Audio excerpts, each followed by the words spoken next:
And so we come, nearly, to the end of the world, or at least the end of our knowledge, easternmost and southernmost of the great cities of the known world. The ancient port of Asshai stands at the end of a long wedge of land, on the point where the Jade Sea meets the Saffron Straits. Its origins are lost in the mists of time. Even the Asshai do not claim to know who built their city. They will say only that a city has stood here since the world began, and will stand here until it ends. Few places in the known world are as remote as Asshai, and fewer are as forbidding. And so we bring you the story of Asshai-by-The-Shadow. It's a story of the Far East that contains elements both familiar and unfamiliar, with direct ties to Azor Ahai, R'hllor, and characters who have been there, such as Melisandre, Quaithe, Mirri Maz Duur, and Archmaester Marwyn. Then there's blood magic, fire magic, shadow binding, and prophecy. Add in ties to Valyria, Daenerys Targaryen, the great empire of the Dawn, and perhaps the Long Night itself. What you've got here is an episode you'll want to pay extra close attention to. We're going deep into the shadow to see what it can teach us about our favorite storyline, and you will not be disappointed. Just remember to bring a light. Hello and welcome. You all know me. I'm Aziz, and I'm joined by LML, aka Lucifer means Lightbringer from the mythical astronomy of Ice and Fire. Happy to be here. Right on. We worked on the Dane podcast together, and it kind of grew as these things do. We dig, and we find more than we expected to find. And, well, we're not going to shy away from that. We're going to make it into an episode. And in this case, well, it led to this. And, in fact, we're going to be doing one more after this. One turned into three, and that's just how it goes. So we're excited for you all to see it. Now, also want to mention our new intro. If you're watching on YouTube, and even if you're not, you should go check it out on YouTube. It's only about 45 seconds. We got a great new animated intro thanks to Michael Klarfeld of claridox.de, also the maker of this wonderful map behind me here. And we're trying to get his name out there because, wow, look at how good that was, right? That was just, it's amazing. Also, thanks to Joey Townsend for the theme music, which we've had for quite a while, but some of you on YouTube might not be used to the theme music because we've only recently added it to our videos, but it's been part of our audio podcast for a long time. And of course, thanks to First Sword Joshua Hayes Cutter, also called Joshua the Raw, our first sword on Patreon. So I want to get started because this topic is awesome. And David, you know, we should drop a quick message here, a little note to mention just how much we went back and forth on this topic. We really had to, it's really a lot like the forging of steel, wasn't it? Like hammer, fold, and heat and repeat, right? Oh, you're a terrible smith. It's hammer and fold. Get it right. Ah, see, no wonder. This is what I need you for. I don't know anything about forging blades. Well, yeah, if there's one thing I know about, it's Lightbringer. Well, this is another one of the stories within the story situations. It's something that I'm surprised we didn't touch on this subject sooner because there's just so much to it. But hey, that's how it goes. We didn't know how much there was to go on until we really started to get deep into it. And that's just one of my favorite things to do is to research and prepare and the type of topics that really aren't out there. As much as so much of A Song of Ice and Fire has been analyzed, it never ceases to surprise me how much more there is to talk about, even this far out from another book, right? Well, and I think I speak for all the history of Westeros fans, which I've been one for a long time, when I say that that's kind of what you guys do best. You take obscure things and assemble the information and come out with a surprisingly coherent picture assembled from all the various details. And that's exactly what we've done here with Asshai. So I'm definitely pleased to be a part of it. It's lots of fun. Had fun last time. We're going to really blow the roof off the building with this one. So here we go. Now, the narrative has never focused on Asshai, as you know. We've never seen it through a POV. We've never had a POV of a character who's been there to describe it. So the world of Ice and Fire, however, rectifies this problem a little bit, gives us a lot of new information, fills in some important gaps, which allows us to draw some really fun conclusions. But much of it is hard to see because George likes to feed us in little drips and drabs. So we've put it all together, and we think it will reveal quite a lot, and you guys will be pleasantly surprised. Real quick before we get started, check out my cool Radio Westeros shirt. It's the only shirt I know of that has the word Asshai on it. It says the only radio station this side of Asshai, and I don't know of any radio stations on either side of Asshai. So, grats to Radio Westeros there. That's a fine-looking T-shirt. Yeah, they have these available at their website. I'm sure you guys are aware of Radio Westeros by now, but if not, well, hey, what are you waiting for? So the first thing we learn about Asshai, the first connection George R. R. Martin draws to it in the early pages of A Game of Thrones is dragons, one of our favorites. So let's go there. Part 1. Where do dragons come from? The dawn of dragons. In such fragments of Bath's unnatural history as remain, the Septon appears to have considered various legends examining the origins of dragons and how they came to be controlled by the Valyrians. The Valyrians themselves claimed that dragons sprang forth as the children of the 14 flames, while in Qarth the tales state that there was once a second moon in the sky. One day this moon was scalded by the sun and cracked like an egg, and 1,000,000 dragons poured forth. In Asshai the tales are many and confused, but certain texts, all impossibly ancient, claim that dragons first came from the Shadow, a place where all our learning fails us.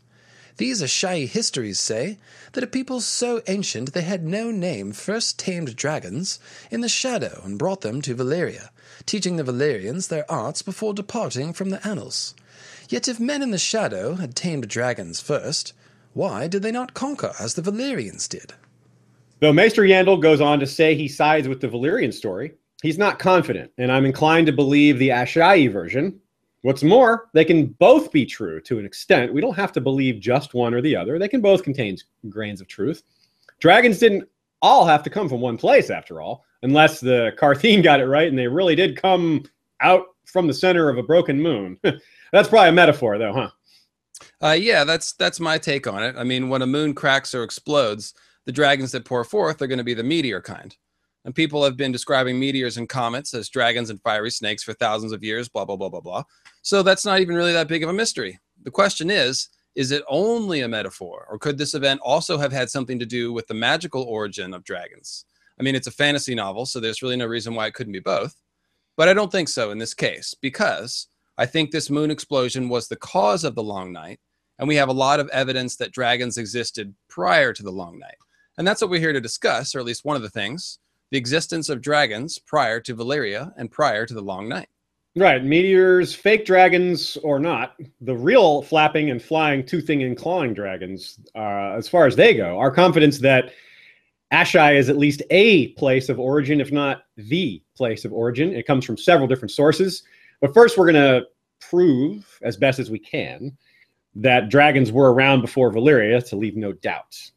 Yes, let's start with something easy. To start with, we have several Westerosi fables which involve dragon slayers from the Age of Heroes.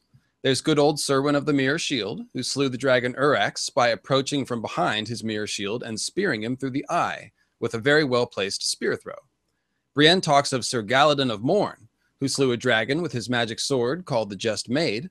And then we have Nimbledick Crab, whose legendary hero Crackbones says that he slew a dragon by tying him in a knot so that when he breathed fire, he only roasted his own ass. Mr. Yandel also serves up some juicy nuggets in the Hightower section of the World of Ice and Fire, telling us that there are local legends which tell of dragons roosting on Battle Isle until the first Hightower put an end to them. And we'll talk more about Battle Isle later, but Yandel also mentions an ancient warrior of legend from the Reach named Davos Dragonslayer. Now, we don't know anything about him, really, other than that he's from the Reach, and he's from the Age of Heroes, and then his last name is Dragonslayer. But hey, his last name is Dragonslayer. That means something, right? I would think so. It doesn't come from nowhere. Now, we don't know how much of these legends are literal or fantastical, but any way you slice it, there are dragons present in many ancient legends from Westeros. The important thing to realize is that these dragon legends probably do not have anything to do with Valyria. The Age of Heroes supposedly predates the Long Night, and Valyria arose after the Long Night.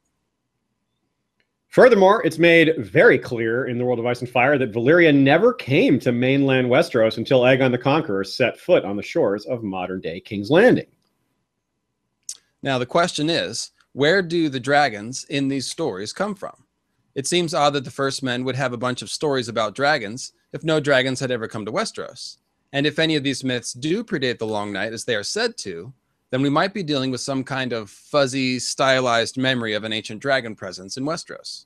Yeah, and in the same quote from Yandel about the origin of dragons that we used at the top, there's a reference to these legends and the fact that they seem to agree with the historical accounts. But there were dragons in Westeros once, long before the Targaryens came, as our own legends and histories tell us. And we just saw a couple of those legends. So it's interesting. It's interesting to me that he would be so definitive with that statement that there were, in fact, dragons in Westeros in the ancient past. I mean, it's said almost casually. I think it's safe to say this represents the consensus wisdom of the Citadel. Suddenly, those legends of dragon slayers look a little more credible. Indeed. And there's always at least a grain of truth in those legends. So we have no reason to start off by assuming that they're just myths, because that's how it works. And that's the device that George plays with a lot, a real world device at that. And this Maesterly consensus is not just based on folklore either. It's historical accounts and hard evidence.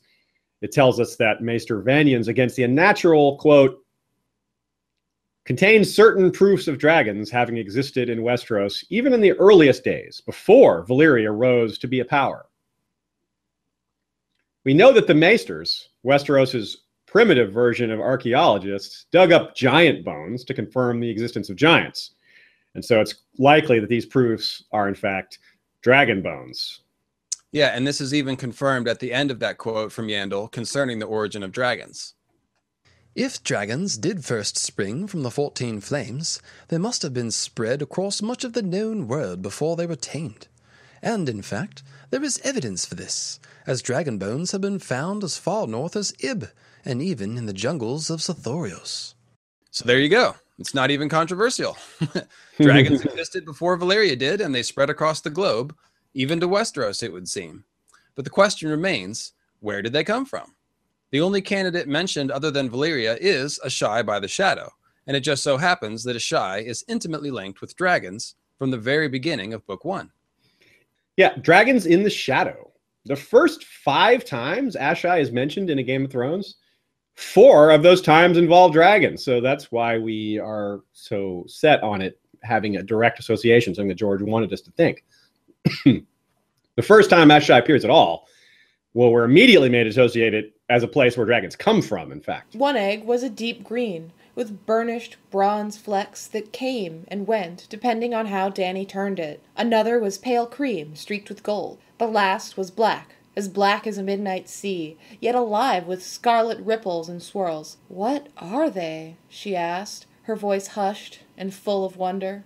"Dragon's eggs from the Shadowlands beyond Asshai," said Magister Illyrio. "The eons have turned them to stone, yet still they burn bright with beauty." Is he telling the truth? Is that really where they're from? Well, whether they are or not is anyone's guess. Personally, I think Varys stole them from the Targaryen stash, but that's beside the point in another story, which is the point is that Asshai is thought of as the right place to find authentic dragon's eggs. Right. Illyrio is either telling the truth when they really did originate in the shadow, or he told a lie that he knew would sound plausible. Either way, this is an obvious implication for the reader that Asshai is the place people expect dragon's eggs to come from. Right. I mean, this is the beginning of A Game of Thrones. So though the world of Ice and Fire raises the issue of where dragons first came from and allows that Asshai is one of the possibilities, this isn't actually a new idea. It's introduced quite early. In fact, Daenerys flat out says it. She had heard that the first dragons had come from the east, from the Shadowlands beyond Asshai and the islands of the Jade Sea. Perhaps some were still living there, in realms strange and wild. As we'll see, almost all the mentions of Asshai in A Game of Thrones are related to Daenerys. But first we have a connection between Asshai and dragons from a less likely source. Someone who is just developing his extra-worldly perceptions. He lifted his eyes and saw clear across the narrow sea, to the free cities and the green Dothraki Sea and beyond, to Vaes Dothrak under its mountain, to the fabled lands of the Jade Sea, to Asshai-by-The-Shadow, where dragons stirred beneath the sunrise. Well, that's cool and all, Bran, but how about you take a look there now? Let's see a vision of Asshai from the Winds of Winter, back when you were just learning how to dream and all that. It's not as thorough. Well, we can. I've definitely got my fingers crossed for seeing all kinds of hellacious things in Bran Weirwood visions and the World of Ice and Fire, or Winds of Winter. So we'll see. Indeed. Now, it's likely, I think, anyways, that the dragon scene in Bran's dream vision is an important part because it's the last thing he sees right before it finally goes to the wall in the heart of winter, which is obviously the crux of the dream. Now, it almost seems like Asshai-by-The-Shadow is presented as a kind of opposite to the heart of winter and the frozen deadlands. In the Asshai section of the World of Ice and Fire, which is only a page long, page and a half rather, the phrases heart of darkness and shadow's heart are used to describe the shadow beyond Asshai. So again, winter's heart, frozen deadlands versus shadow's heart, and I don't know, burned deadlands. Something, yeah. It definitely sounds like a parallel. They're on opposite sides of the world. Certainly it's presented that way, that they're kind of opposite ends of the world. Although there's more up to the map than we haven't seen. That's how it's been presented by George for quite a while. And as it turns out, the Shadow is a place where flame is worshipped. So there's a lot more evidence there. Probably volcanoes nearby, almost certainly. So we've got the parallel situation there, ice and fire. That's what it's all about. Yeah, I think that might be one of the themes of the series. So the World of Ice and Fire offers corroborating evidence for the idea of dragons living wild and free in the shadow beyond Asshai, saying that in the cliffs above the river Ash, deep in the heart of the shadow, demons and dragons make their lairs. In other words, Martin introduced the idea in book 1, and he's followed up on it now in the World of Ice and Fire. Now, of course, this makeshift information about demons and dragons is presented by Yandel himself, and it's potentially unreliable. So we must consider that much of this may be exaggeration. However, we've seen enough information about dragons and Asshai to suspect that there is at least the seed of truth here, if not a lot more. Now, even though Bran's vision shows him dragons stirring in the Shadowlands, it seems unlikely that dragons currently live there, at least not dragons that any human can see or access, or certainly not ride. I am Quaithe of the Shadow. We come seeking dragons. If there are dragons near her home in the Shadow, why come seeking Dany's? And that's just the beginning. Quaithe warns her about others who will come seeking. They shall come day and night to see the wonder that has been born again into the world, and when they see, they shall lust. For dragons are fire made flesh, and fire is power. Born again into this world would seem to indicate that Quaithe thinks of Dany's dragons as being the only ones in the world. Quaithe speaks to Dany about how magic has returned because her dragons have, or that her dragons are the sign, something along those lines. Either way, the implication is that Quaithe, who is apparently from the Shadow, thinks Dany's dragons are unique. Now, her knowledge of the world surely extends farther east than ours, and Dany's, so this is very important. The fact is, there don't appear to be dragons there currently. I agree. And if we consider things from a narrative standpoint, I think the repeated associations between dragons and Asshai are probably meant to indicate that dragons existed there in the past, as opposed to the present. Plus, Dany is the main character for whom Asshai seems relevant, and she already has dragons. So, what she really needs is information on dragons, or perhaps access to magic that helps her control them. And it sounds like one or both might be in Asshai. If Asshai has something to do with the origin of dragons, it makes sense for Dany to be able to gain knowledge of either dragons or sorcery, or both, from Asshai. In any case, I think it's definitely clear that Martin wants us to associate dragons with Asshai. Barth directly suggests that Valyria may have learned the art of controlling dragons from the ancient Asshai, and so far, we've found plenty of evidence that dragons have existed there in the past. Now, the question is, are we just talking about wild dragons? Ho-hum, we've seen that before. Or dragons that were controlled by people? Yeah, that is a big difference, because if the Asshai were just aware of dragons and didn't know how to ride them, well, then that maybe Dany can't learn a whole lot. But if they were, if they had tread ground that's already been, only until the Valyrians came along, no one else would tread, well, there's a lot she can learn. I mean, Valyria's gone. She's not going to learn it from them. So if we can point to enough parallels between ancient Asshai and the Valyrians, it'll go a long way towards corroborating Barth's idea that the Valyrians learned the art of controlling dragons from someone before them, and that somebody might be the Asshai, or at least some elder race that maybe even came before the Asshai and they learned it from them. Who knows how far this goes back? But the point is that it was before Valyria. And anything we can learn about that would be really cool. Indeed it would. And besides dragon riding, the Valyrians were of course renowned for their powerful sorcery, all of which was rooted in blood and fire, as Archmaester Marwyn tells us in A Feast for Crows. Now, since we have found signs of dragon presence in Asshai and the nearby Shadowlands, let's see if we can find anything about magic relating to blood and or fire at Asshai. I think I remember something about that. Part 2, A Hinge of the World. The Dark City by the Shadow is a city steeped in sorcery. Warlocks, wizards, alchemists, moon singers, red priests, black alchemists, necromancers, aeromancers, pyromancers, blood mages, torturers, inquisitors, poisoners, gods' wives, night walkers, shape changers, worshippers of the black goat and the pale child in the line of night. All find welcome in Asshai-by-The-Shadow, where nothing is forbidden.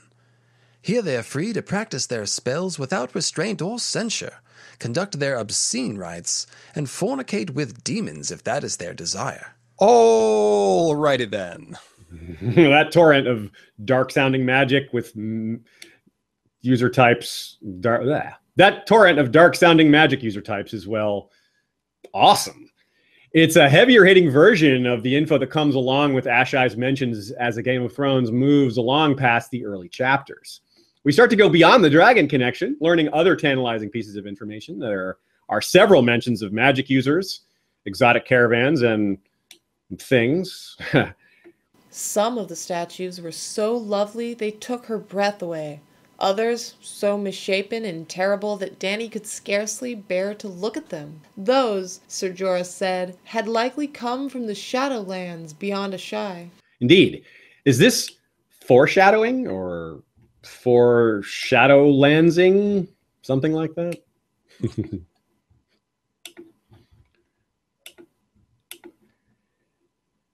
At least it is a warning, I would say. A warning that the magic of the Shadowlands is bad news. Yes, obviously that list of dark magicians who come to Asshai sounds ominous all by itself. But it begs the question, why Asshai? Sure, there are no rules there, no stigma against performing any kind of magical abomination one can conjure up in your warped little brain there. But there are plenty of remote places in the world. Why do all of these sorcerers come to Asshai to study? One of the implications regarding Asshai isn't just that it's a place where dark magics are tolerated and encouraged. That would be enough, potentially. But it's a place where such powers are stronger. Magic actually works better. Melisandre herself confirms this. She was stronger at the Wall. Stronger even than in Asshai. So she's saying Asshai is the second strongest place she's been, it seems. Says a lot about the Wall too, but that's another subject. Right. And on a basic level, what it means is that certain places can be a source of magical energy, and that Asshai is one of those places. This probably has something to do with Melisandre's notion of what she calls hinges of the world. And that's almost certainly why so many magicians go to Asshai to study, not because of their very, very old books and sinister reputation, or at least not just because of that. Magic actually works more potently in that area of the Shadowlands. So, with an episode about Asshai wouldn't be complete without talking about some various types of magic. So let's do that. There's too many to cover. We couldn't possibly cover all the types of magic and how they might or might not work in one episode. And that's not even the subject of this episode.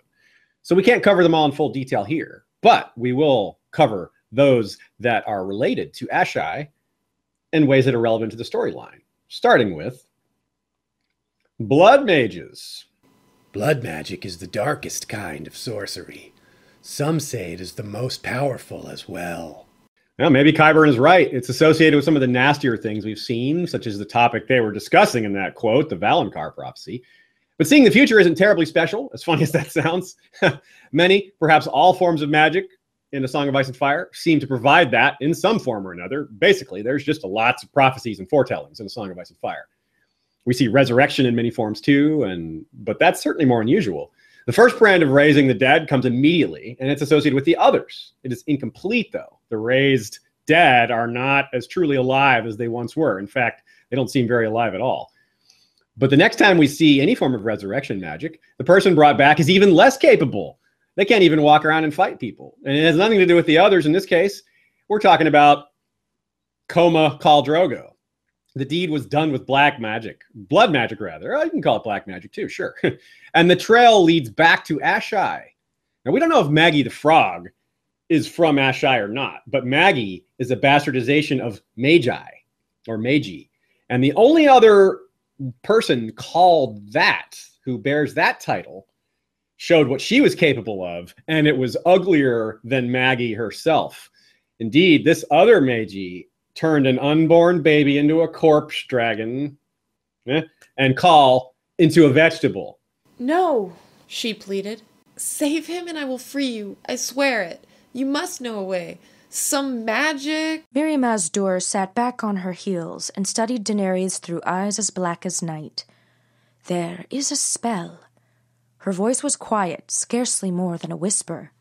But it is hard, lady, and dark. Some would say that death is cleaner. I learned the way in Asshai, and paid dear for the lesson. My teacher was a blood mage from the Shadowlands. Should have remembered those statues and passed on this option, Dany. Dothraki tried to tell you, even your blood riders. Hashtag Team Abomination. Khaleesi, he pleaded. You must not do this thing. Let me kill this Magi. Now, there's obviously a deep mistrust here, and the reason for it becomes obvious in fairly short order. Mirri Maz Duur's blood magic ends the way so many Targaryen dragon hatching attempts ended, in farce and tragedy, quote unquote, as Dany ends up losing Drogo and the unborn baby Rhaego. Tragic. And then that infamous line that summarizes so much. It's thematic and prophetic, repeated often, and it's telling and dark. This is blood magic, lady. Only death may pay for life. Though what she got wasn't what she wanted for her human family, Daenerys arguably got her dragons with what resembles a blood magic ritual, becoming the mother of dragons. Yeah. She wasn't sure what she was doing. She was kind of compelled in a way. And Mirri tells her this. She says, you don't know what you're doing. Blood magic isn't so simple. But Mirri does at least recognize it as an attempt at blood magic, sort of. So it's at least similar by appearances at best. But George R. R. Martin himself clarifies it, and he says that it was basically a miracle what Dany did there. And remember, miracles aren't done by just anyone. But if we're being results-oriented, miracle or not, Daenerys, to her, the bottom line is clear.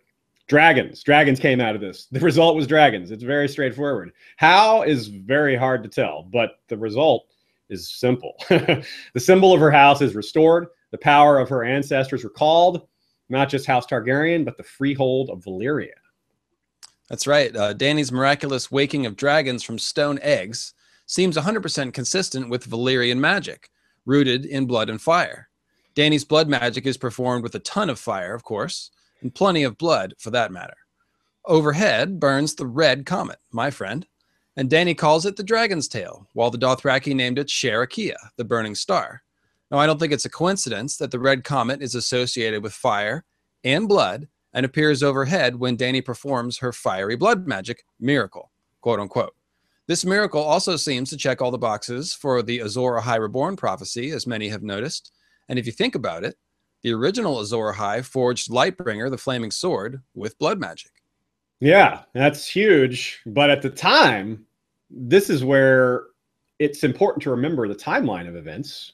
The information we have now is what you're saying. But at the time, meaning when we read about Dany's dragons being born, we hadn't even heard the name Azor Ahai before. The book does not mention that name. It doesn't mention the Prince of the Promised either. That stuff comes in A Clash of Kings. So the significance of Daenerys' miracle actually grows over time the more we read. It's typical George R.R.M. He gives us the answer before the question. We didn't even know there was this prophecy. We didn't even know there was a hero waiting to be reborn. But later we find out about it, and then we go, hey, wait, didn't that already happen? Doesn't Daenerys check, like you said, check all the boxes of that prophecy pretty much? Now, he uses a spin on a device earlier with Mirri Maz Duur. She sneaks in a name that isn't given additional context for 3 more books. It's like a microcosm of the same giving the answer before the question. In this case, it's about a character, though. So Archmaester Marwyn's name appears in A Song of Ice and Fire before Azor Ahai.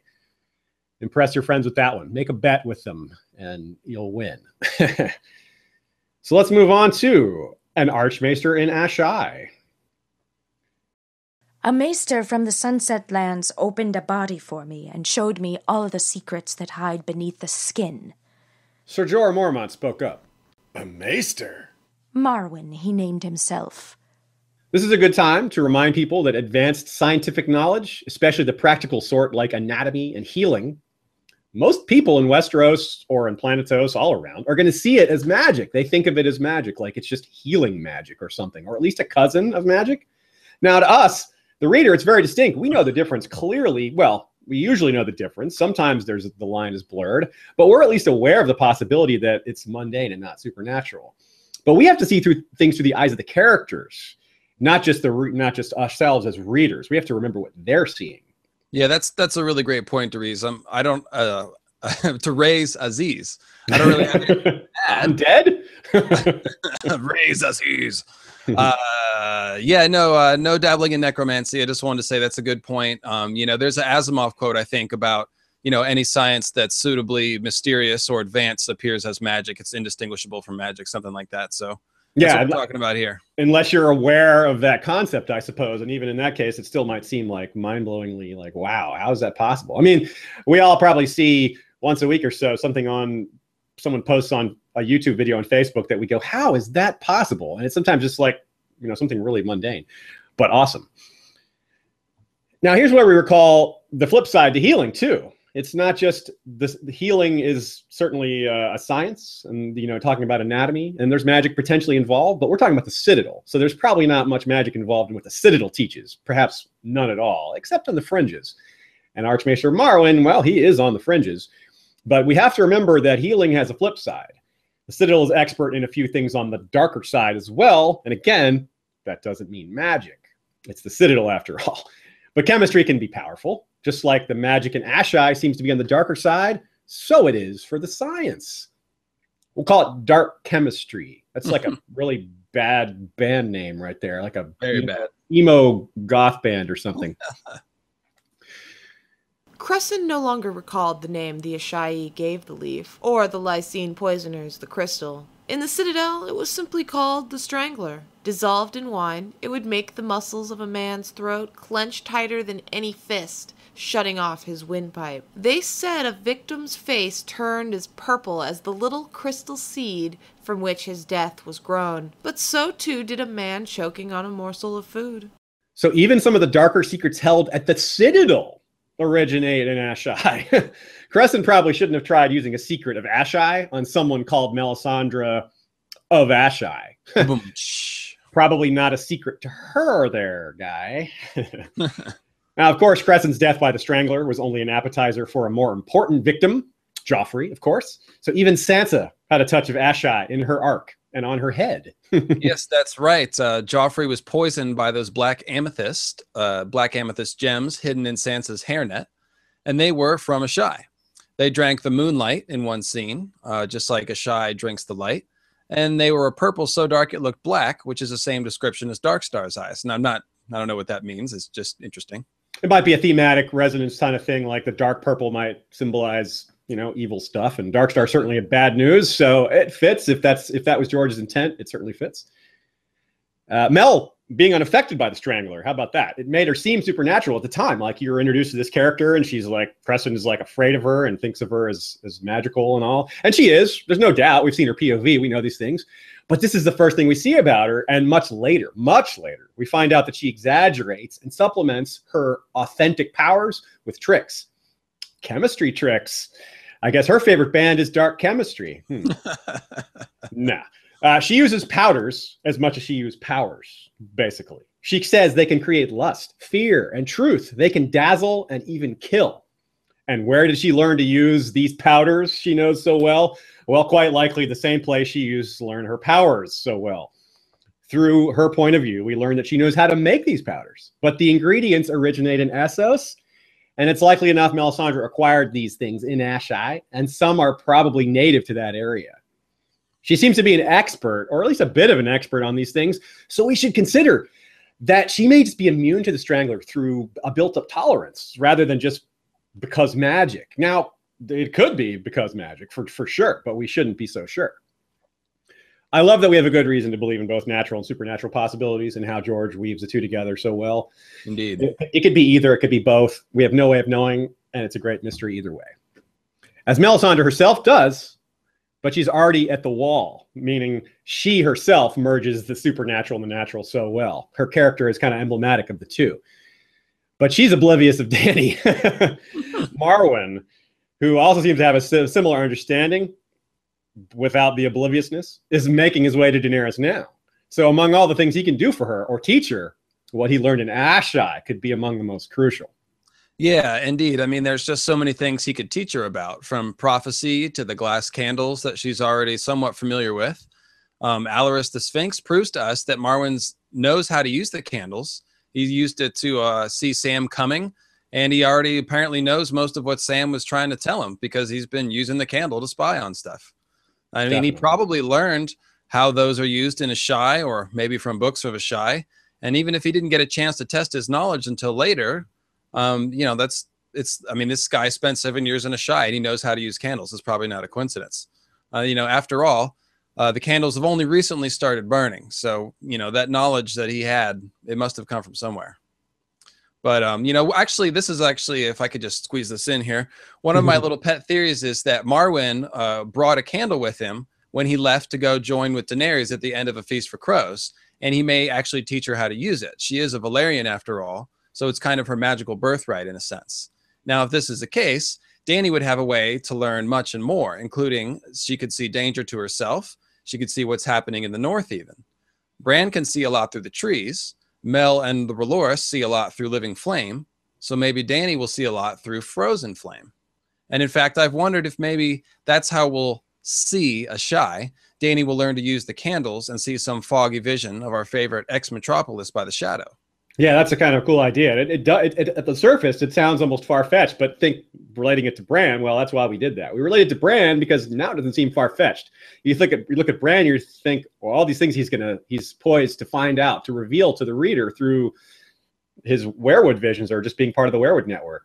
So the notion of these sort of things is not far-fetched at all. It's just a matter of George finding a creative way to make it happen. We obviously can't say that it definitely will happen, but it seems like a very strong possibility. I just figure if you're Marwyn and you're headed out to help Dany fight some, war for the dawn or something, you would bring all the weapons and resources you had. And the glass candle seems pretty useful. He points it out to Sam how useful it is, in that chapter. So I just definitely bring one. Now, for any of this to happen, though, she'll actually have to trust Marwyn. That is not automatic. That's the one thing that could be a rub.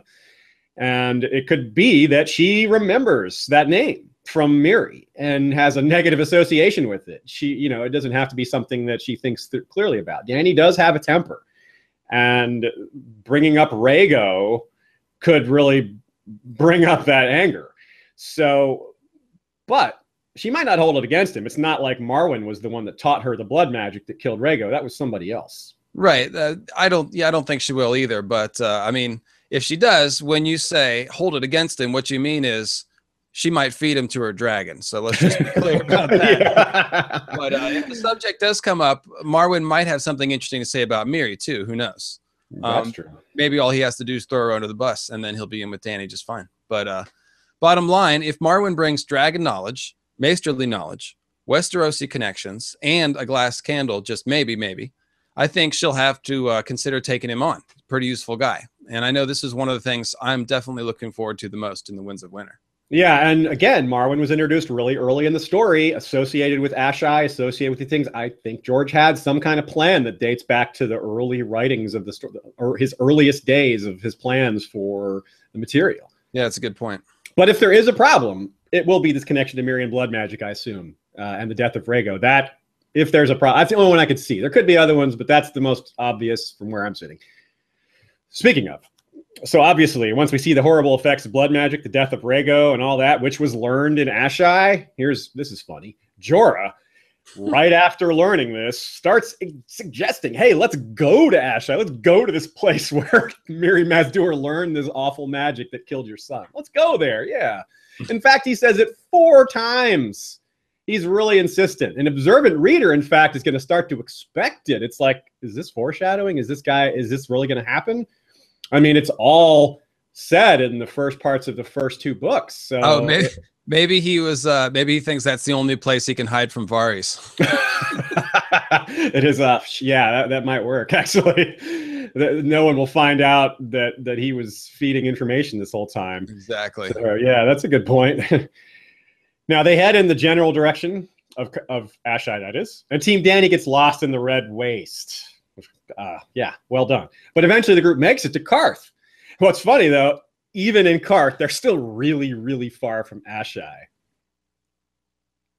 Still, despite the length, someone besides Jorah tells Dany that going to Asshai is crucial. He's not the only one.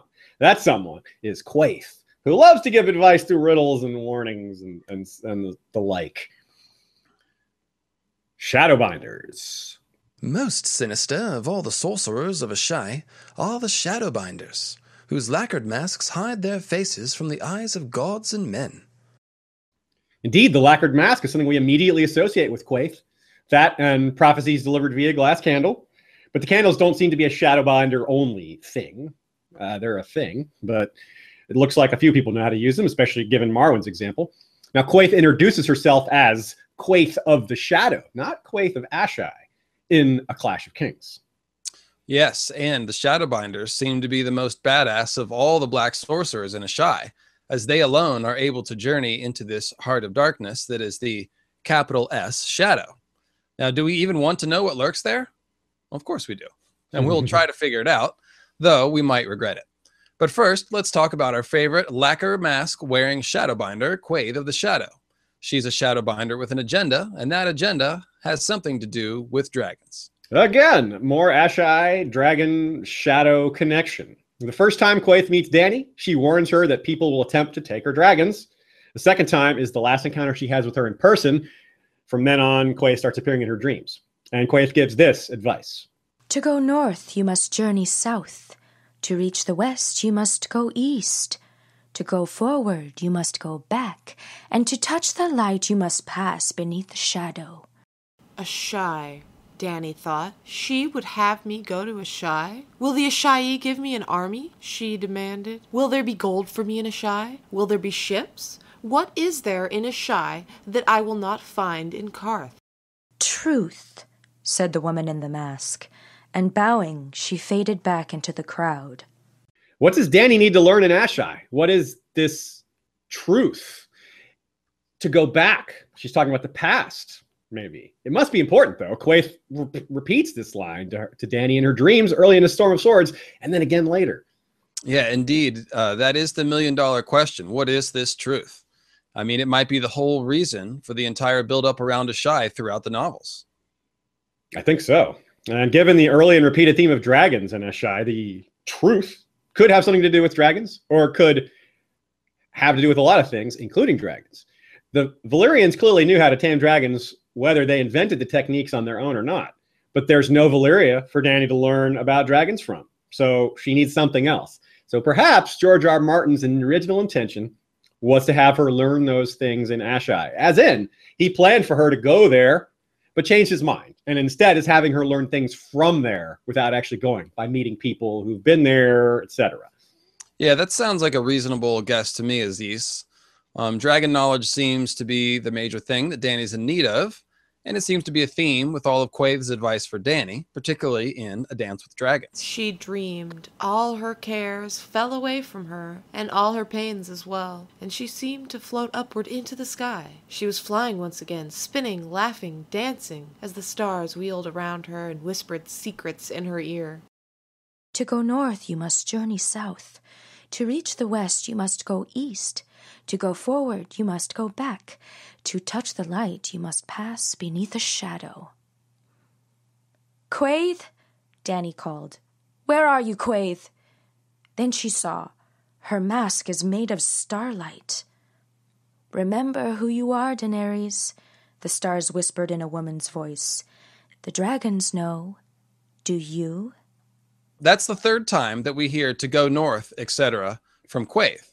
Quaithe seems to want Dany to embrace her dragon nature, And it seems logical that the truth Quaithe wants her to learn in Asshai might help her accomplish this goal, making Dany a better Dragon Lord, in other words. Yeah, her famous great-grandfather Aegon V, Aegon the Unlikely, may have already gone down this route, a history repeating itself again, but recently, seeking arcane knowledge of dragons from Asshai. The last years of Aegon's reign were consumed by a search for ancient lore about the dragon breeding of Valyria, and it was said that Aegon commissioned journeys to places as far away as Asshai-by-The-Shadow, with the hopes of finding texts and knowledge that had not been preserved in Westeros. So either texts from Valyria with copies in Asshai, or texts from before Valyria, or both. I'm sure Egg would have taken whatever he could get. You know, you can't be too picky about which particular 5 to 10 plus thousand-year-old texts are available for perusal. Yes, quite frankly, it's a miracle that any paper survives that long. But we won't dwell on mundane details like that. Yeah. Mundane details like metachlorian counts and things like that. So we will offer nominees. Oh, wait, no, that's your line. The simple fact is that Egg sought dragon knowledge in Asshai, and that in itself is telling. Again, we see that it's basically not that big of a secret. Many people think of Asshai as a place to find information about dragons. That is the point. Now, we will offer other nominees for Quaithe's Truth throughout this episode. By discussing all the themes of the city by the shadow, we'll narrow down the possibilities, and thus Quaithe's cryptic message may also become a bit clearer. Of course, as we said, there are lots of possibilities. It doesn't have to be just one truth. Maybe that's why Quaithe is vague about it, because it isn't just one thing. But as we delve deeper into Asshai, more possibilities will emerge. So a big question then. With Quaithe pushing the issue, and Jorah having already suggested going there several times, why doesn't it actually end up happening? Yeah, it's typical Jorah. The moment Dany brings up that someone else is suggesting to go to Asshai, Jorah changes his mind and suggests Slaver's Bay. It's only a good idea if Jorah suggests it, you know. Yeah, that's one of those funny, like, keep Dany to himself moments that I don't think anyone noticed. Well, maybe some people did, but we've never talked about it on the show. I've never had anyone point that out to me. Didn't notice that till we did this research. Another thing we were talking about. You never cease to find new things, even basic things like this. Like, we all know Jorah's like this, but we missed this example of it. It is pretty blatant when you lay it out. Yeah, it's nice. It's real subtle character building by doing that. You know, showing that he only thinks it's like something is a good idea if he says it, but if someone else says it, he's like, no. It's a subtle way to show that Jorah's got ulterior, motives and agendas. Yeah, and it isn't just about other men either. Like, that's a big thing for sure. But Quaithe isn't trying after Dany's affections, obviously. That's one. He's one person that Dany would prefer over Quaithe, probably, even after all these other things. Yep. Now, it's kind of ironic that Quaithe might have been more likely to get Dany to go to Asshai by saying nothing at all. She took the Hairy Bear's advice over that of the masked Shadowbinder, which at the time probably sounded smart. But now you know that Jorah wasn't so trustworthy. Maybe Quaithe wasn't either. But instead of going east, she goes west towards an army of Unsullied and Amirni's not, and far away from Asshai. And if you're thinking this means we'll never see Asshai in person, well, you're probably right. Well, almost certainly right. From the SSM archives, so spake Martin, that is, 2008. He was asked, will we see Asshai? He answered, only in flashback and memory, if at all. Well, no need to trouble yourself, George. We here have got plenty of info on the place already, as you can tell by the length of this episode. And he gave us a nice chunk of info on the World of Ice and Fire, or in the World of Ice and Fire, after giving us a good bit in the main 5 books. But of course, it's all very spaced out. Now, unless LML's theory about Marwyn bringing Dany a glass candle works out, our best hope for flashbacks and memory lies with another Shadowbinder, and our most prominent character with knowledge of the place, Melisandre of Asshai. She is the only POV character who has been to Asshai, and since we know we're not getting any new POV characters, except in prologues and epilogues, where I suppose there's some potential, Melisandre is the only character who can have a flashback memory scene of Asshai, though, without that happening. Yeah, and earlier I said we hadn't had any POVs from anybody who's been to Asshai. I guess what I meant to say was we haven't had any flashbacks in any POVs. Obviously, we did get that. We got that one Melisandre chapter, and obviously people think that's where we might see a flashback. We just haven't gotten it yet. So just to be correct. Fingers crossed. Yes. However we see Asshai, whether it's through my little glass candle idea or through more likely a Melisandre flashback, I think that the goal for Martin is to keep it fairly mysterious. He doesn't want to peel the veil of secrecy away and show us exactly what it's like, because then it loses some of the creepy factor. And any sort of vision or flashback glimpse of Asshai would accomplish this goal. So I think it really makes more sense that we're not physically going there. Plus, I mean, who wants like 3 chapters of Dany on a boat in the Jade Sea? So, that way, people like us can still make entertaining podcasts trying to figure out what exactly is going on there. Don't you want to see Daenerys meet a friendly dwarf named Nickel and have a journey like Tyrion's? Oh, God. Oh, Nickel. Sailing around for a while. Well, anyway, as the possibility of anyone actually going to Asshai fades away, and the possibility of me stopping making bad puns at any point in the future, Melisandre is introduced. And she immediately goes about showing us everything we need to know about R'hllor. Daenerys comes to represent blood and fire like her house. Melisandre brings shadow and fire like her god. It's hard to miss the overlap there, though. That's right. And the lesser-known name of R'hllor is the god of flame and shadow. He's not just the Lord of Light. And personally, I notice a bit more shadow than light coming from this fire god. Yeah, Melisandre likes to spin it, but talking how there's no shadow without light. But I don't find her arguments convincing. They're interesting, but yeah. As for the shadow side of things, nothing says Shadowbinder like birthing a shadow baby on screen, where we have zero room to wonder whether it really happened or not. Like, did that really happen? It happened off screen. No, we saw it right through Davos's point of view, where you could say that it was proved beyond a shadow of a doubt. So we got a whole, minute and a half was that without a pun? That pun hurt me too. So Mel claims that shadows are the servants of light. Like we said, we're a bit dubious on that one. But whatever the case, those Shadowbinder mother-ers are pretty freaking hardcore, journeying into the heart of darkness, birthing shadow babies, maybe a little astral projection on the side, necromancy if you're especially lucky.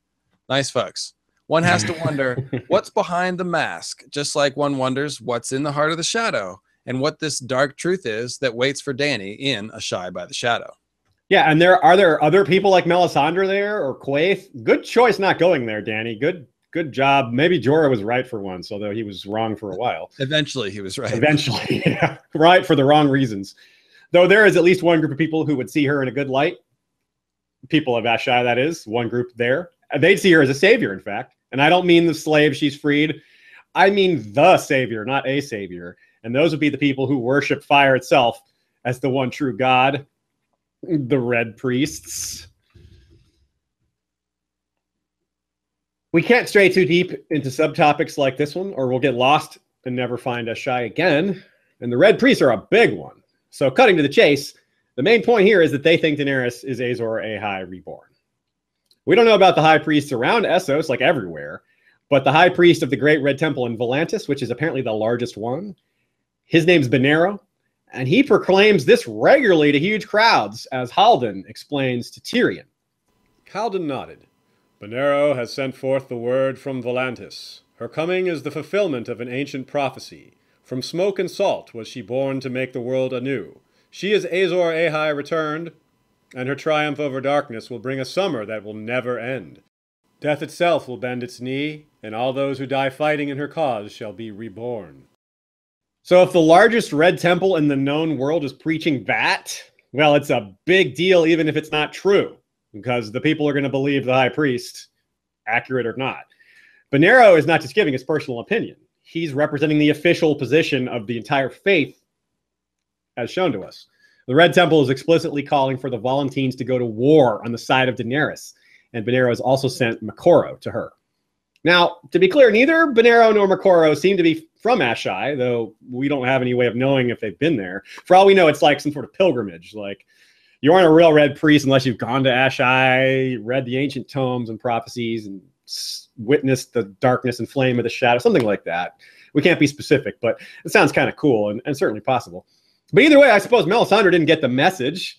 While she's waiting for Stannis to wake dragons from stone in Book 2 going forward, Dany has already performed that miracle at the end of Book 1. Right, and this shows essentially that Mel doesn't keep in very close contact with the Red Temple anymore. Elsewise, she might have heard about Dany. I can picture her now getting word of Dany's miracle via glass candle. Who? Daenerys who? Dragons? Really? 3 of them? Well, shit. Yeah. So, a quick summarization here. Who thinks Daenerys is Azor Ahai? Benero? Makoro? Quaith seems to think so. Now, even Maester Aemon thinks that she's the prince that was promised. And here's where we point out that the prince that was promised and Azor Ahai are the same prophecy, almost identical. They're just, one came from Valyria and one came from Asshai, but they're reading the same information about the future. So, without getting too deep into that, prince that was promised, Azor Ahai, they're like this.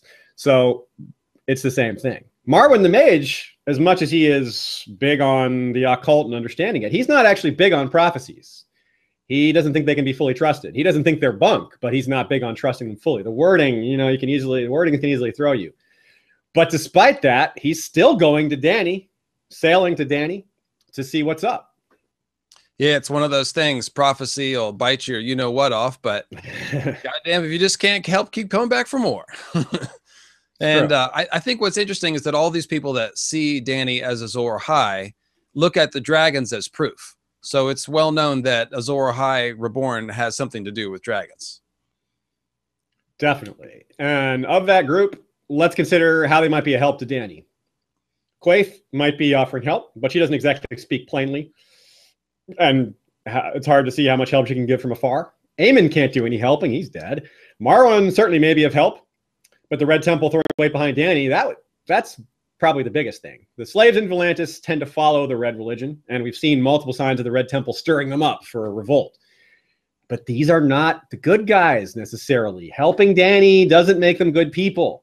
Burning people alive, including children, wishing for a summer without end, which doesn't sound good. Not as bad as a winter without end, but pretty damn bad, just close to being as bad as that.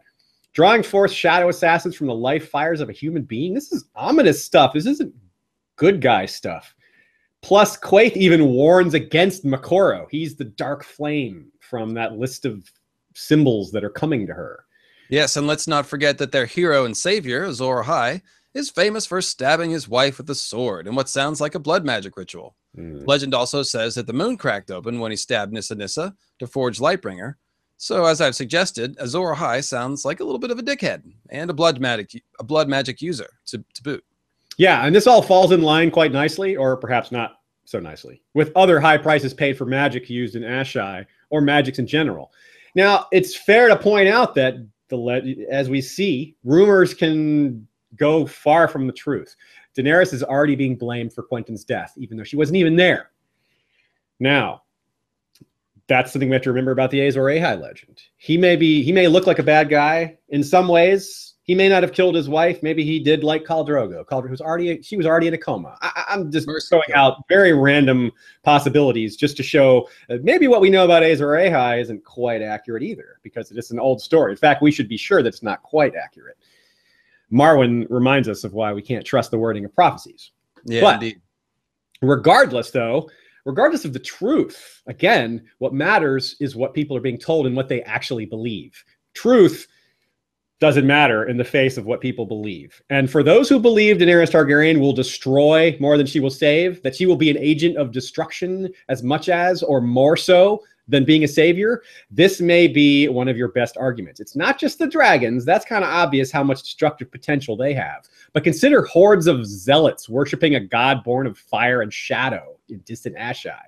These people are all over Essos. They're getting fired up. No pun. Okay, pun intended. And these are people who burn people alive. They're zealots. They're not reasonable people. Imagine a whole lot of them coming to Westeros supporting Dany.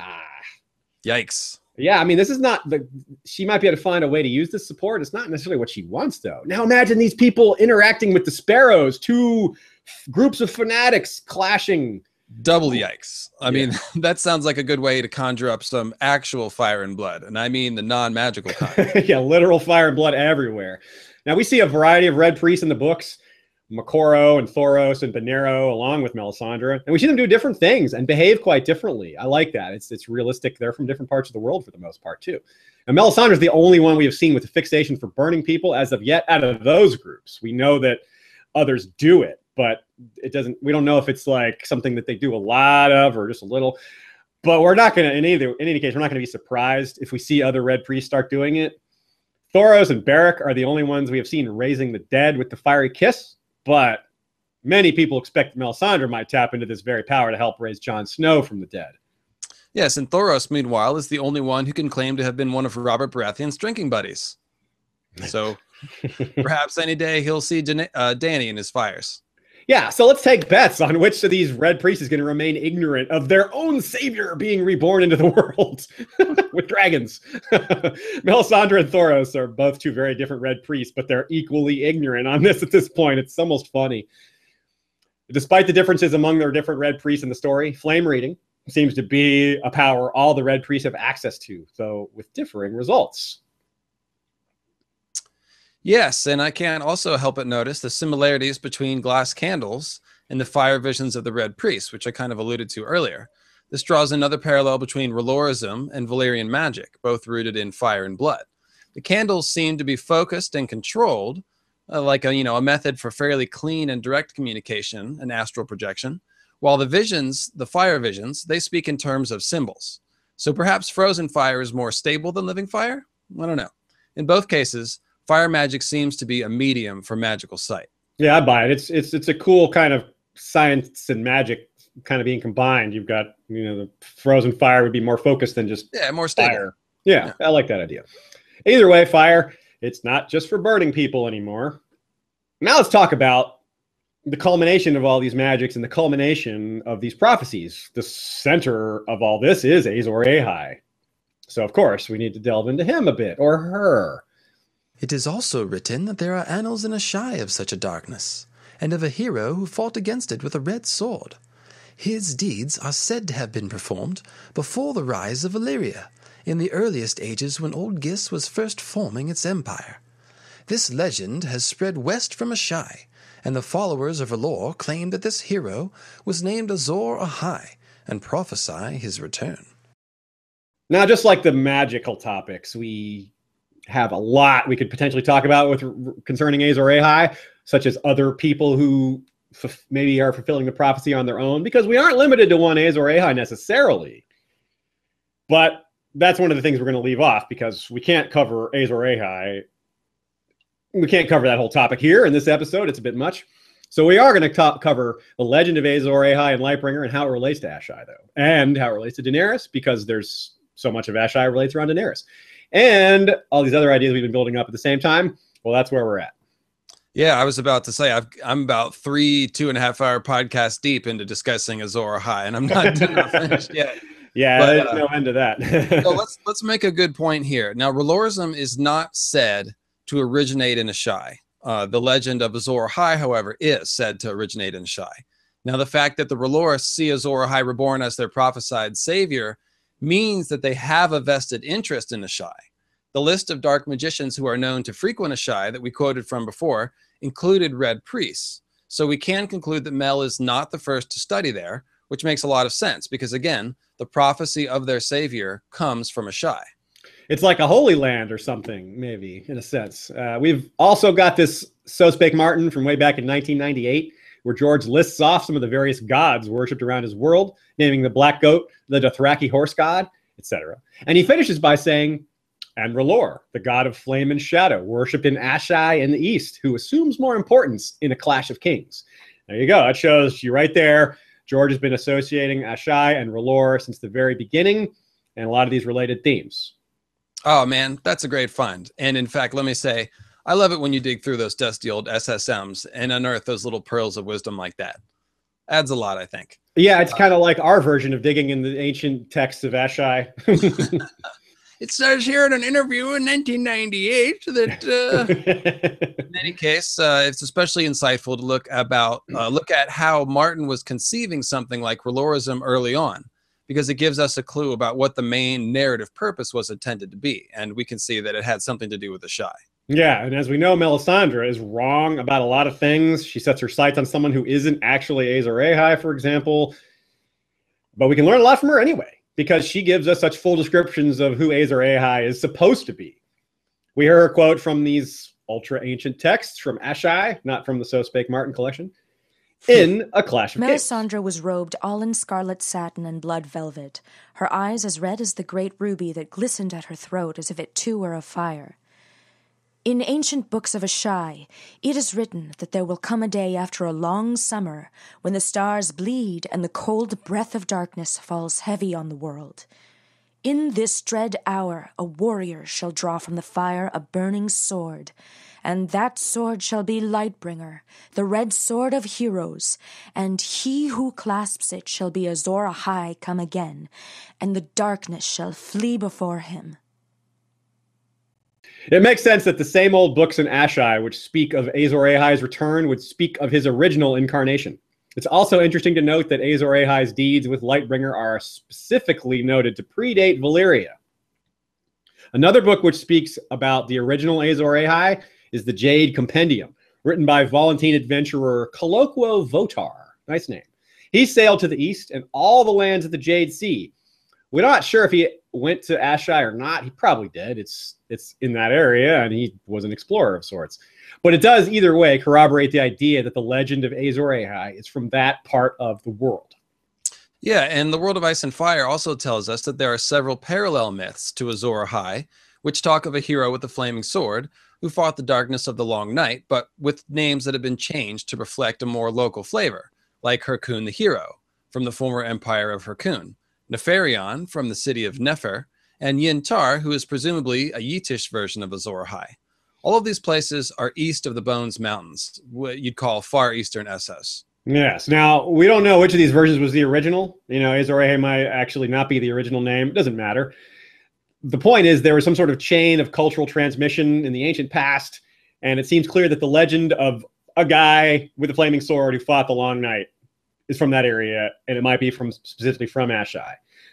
If it's not from there, well, that's the place where they remember it. That's the place where it's recorded. It's what you would call that neck of the woods. So yeah. The next thing to understand about Azor Ahai and his legend is that it is fundamentally a working of blood magic, like we've been saying. Mm-hmm. Like the magic of Asshai, it seems to parallel Valyrian magic because it's reliant on fire and blood. Lightbringer is a flaming sword forged in the sacred fires and tempered in Nissa Nissa's heartblood. It's like a recipe. Blood for fire. It's from the same cookbook that the Valyrians were using.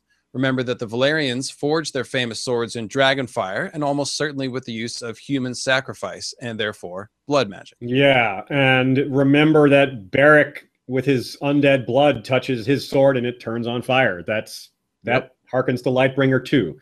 Of course, it was his own blood rather than, someone he loved, but same basic idea. Beric's a gentleman. And Beric is also a foreshadowing for so many different things. He represents so many. It's amazing. We can't really get into detail on Beric. Holy crap, that guy is just like the focus of so many different. He's a microcosm of so many other big story parts. He's got one eye and sits in a weirwood throne the first time we see him. So yeah, that much will. Somehow he symbolizes the North and R'hllor at the same time. And yeah, I got some ideas about that, but let's keep moving. Yeah, definitely. In fact, this recipe or formula is actually inscribed in Valyrian glyphs, meaning the recipe for what happened with Daenerys. Recipe used loosely because we don't know exactly how it happened. But what I mean is that the horn brought back from Valyria by Euron Crowseye, Dragonbinder, it says blood for fire, fire for blood. Euron claims to have been to Asshai for what it's worth. And of course, he's quite fixated on acquiring a dragon too. Indeed. And when Daenerys awakens her dragons, like we said, it's more the same. Blood for fire, fire for blood. My very first episode of Mythical Astronomy of Ice and Fire is pretty much dedicated to showing the parallels between Dany's hatching of dragons and the forging of Lightbringer. And I can tell you that it's definitely too big of a topic to explore at any length in the middle of this podcast. But what we have already pointed out is that both were consistent with what we know of Valyrian magic, blood and fire, and the results of the two rituals are somewhat analogous.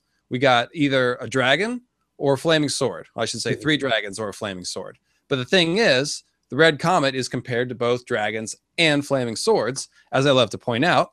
And the dragons themselves were actually compared to a flaming sword above the world by Zarzo and Daxos in A Dance with Dragons. Yeah, Azor Ahai Reborn brings all these things together. He's supposed to awake dragons. He's supposed to wield a flaming sword. His coming is supposed to be heralded by a red comet. There's symbols of dragons, the flaming swords alike. Recently, on Twitter, I asked you guys, watchers, to tell us what you think Lightbringer was, and the most popular answer was that Dany's dragons were Lightbringer. So a lot of you are online with this, and I'm sure most of you have considered it, whether or not you agree that they represent Lightbringer. Could this be the truth waiting for Dany and Asshai? That she is Azor Ahai reborn and her dragons are Lightbringer? And that she has to use them to fight the Long Night, as the original Azor Ahai did. Yeah, that could be the going north part, you know? Yeah. So I certainly think to the extent that Dany is Azor Ahai reborn, the dragons are her Lightbringer. Now, I'm a fan of the idea that Azor Ahai reborn, quote unquote, is something that manifests in more than one person, and the same is true of Lightbringer. So I do think Jon is also a manifestation of Azor Ahai reborn, and he has a dream of wielding a literal burning red sword while he's defending the wall. So it may be that he'll get the red sword, Dany gets the dragons, you know, so on and so forth. But that's, anyways, all of the above is my answer. So the important thing here for us is that Dany's dragon waking ritual parallels the forging of Lightbringer, and both follow the Valyrian magic recipe of fire and blood. The Azor Ahai story leads back to Asshai, and Valyrian magic may also lead back to Asshai, and the trail of people who learn to control dragons may also lead back to Asshai. So if the truth waiting for Dany and Asshai has something to do with dragons and Lightbringer, well, not only does it make a lot of sense, but I'm really not sure what else it could be. That's one of the pieces. What else has been presented to us about Asshai? It really seems straightforward when you lay it out like this. it turns out the answer was the deep ones. Yeah. There's people. How did they get in there again? Now the original Azor Ahai, of course, had a flaming sword, and the reborn version is supposed to have a flaming sword and dragons. So if dragons were lurking in ancient Asshai, perhaps the original Azor Ahai might have been a dragon lord. I certainly think so. It's very possible, yeah. What good is waking dragons from stone if you're not a dragon lord? If the original Azor Ahai wasn't a dragon lord, why would anyone think the reborn Azor Ahai would be able to wake dragons from stone? Well, I suppose the answer to that might be it's just what the prophecy told them, but still, that doesn't discount the theory. It would make sense for them to be parallels of each other. So Azor Ahai having a dragon or dragons, hey, why not? Why not? I guess my point is that like people don't really talk about it very much. The idea that Azor Ahai maybe or could have been a dragon lord, and it just seems kind of obvious. I mean, we don't know, but if the reborn one is supposed to wake dragons, then it's just one of those things you naturally think about. But yeah. So let me give you this. This is a juicy tidbit from my buddy Jay Stargarian of the Westeros.org forum. Shout out Jay Stargarian. He passed this along to me, and so in the language of Vedic Sanskrit, the phrase Azor Ahai actually translates pretty cleanly as fire dragon. Boom. Now, that's not a coincidence, because George has clearly based large parts of the Azor Ahai legend on Mithras and the Mithraic mysteries. The figure of Mithras originally comes from the Indian holy scriptures known as the Vedas, which are written in Sanskrit. So it makes sense that he would take a couple of Sanskrit words for his Mithraic flaming sword hero, Azor Ahai, the fire dragon. And remember that he's used that device before, too. Remember that Bran means crow in Welsh. There you go. Same idea. Yeah. All right. A quick batch of shout-outs here to our Patreon sellsword captains.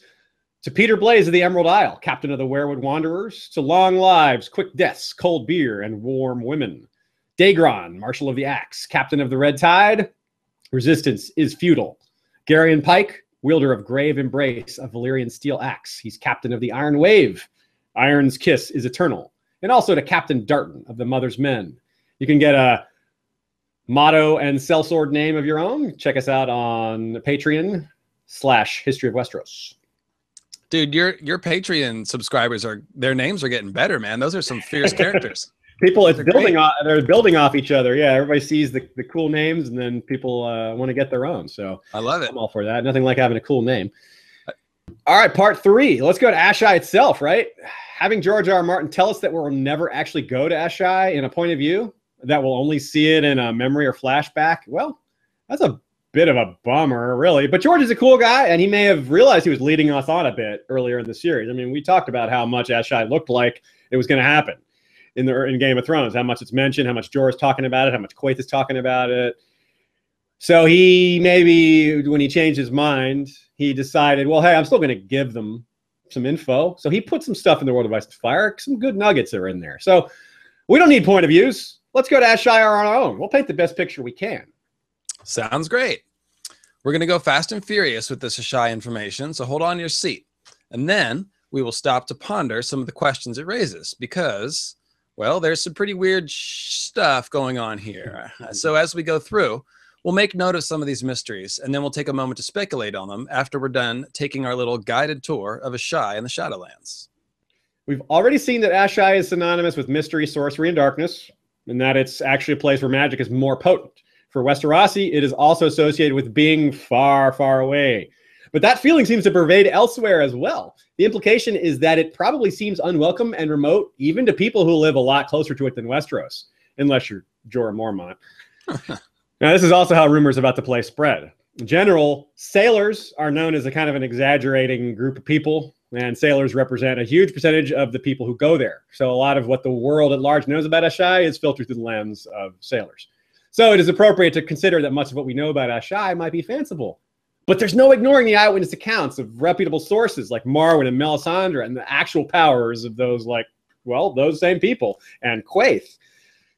Yeah, indeed. And Yandel even mentions that Marwyn has been there and has brought back current information in the section, or at least he mentions in the section on Asshai that Marwyn has brought back information that Yandel then incorporates into his little summary. So it's kind of cool.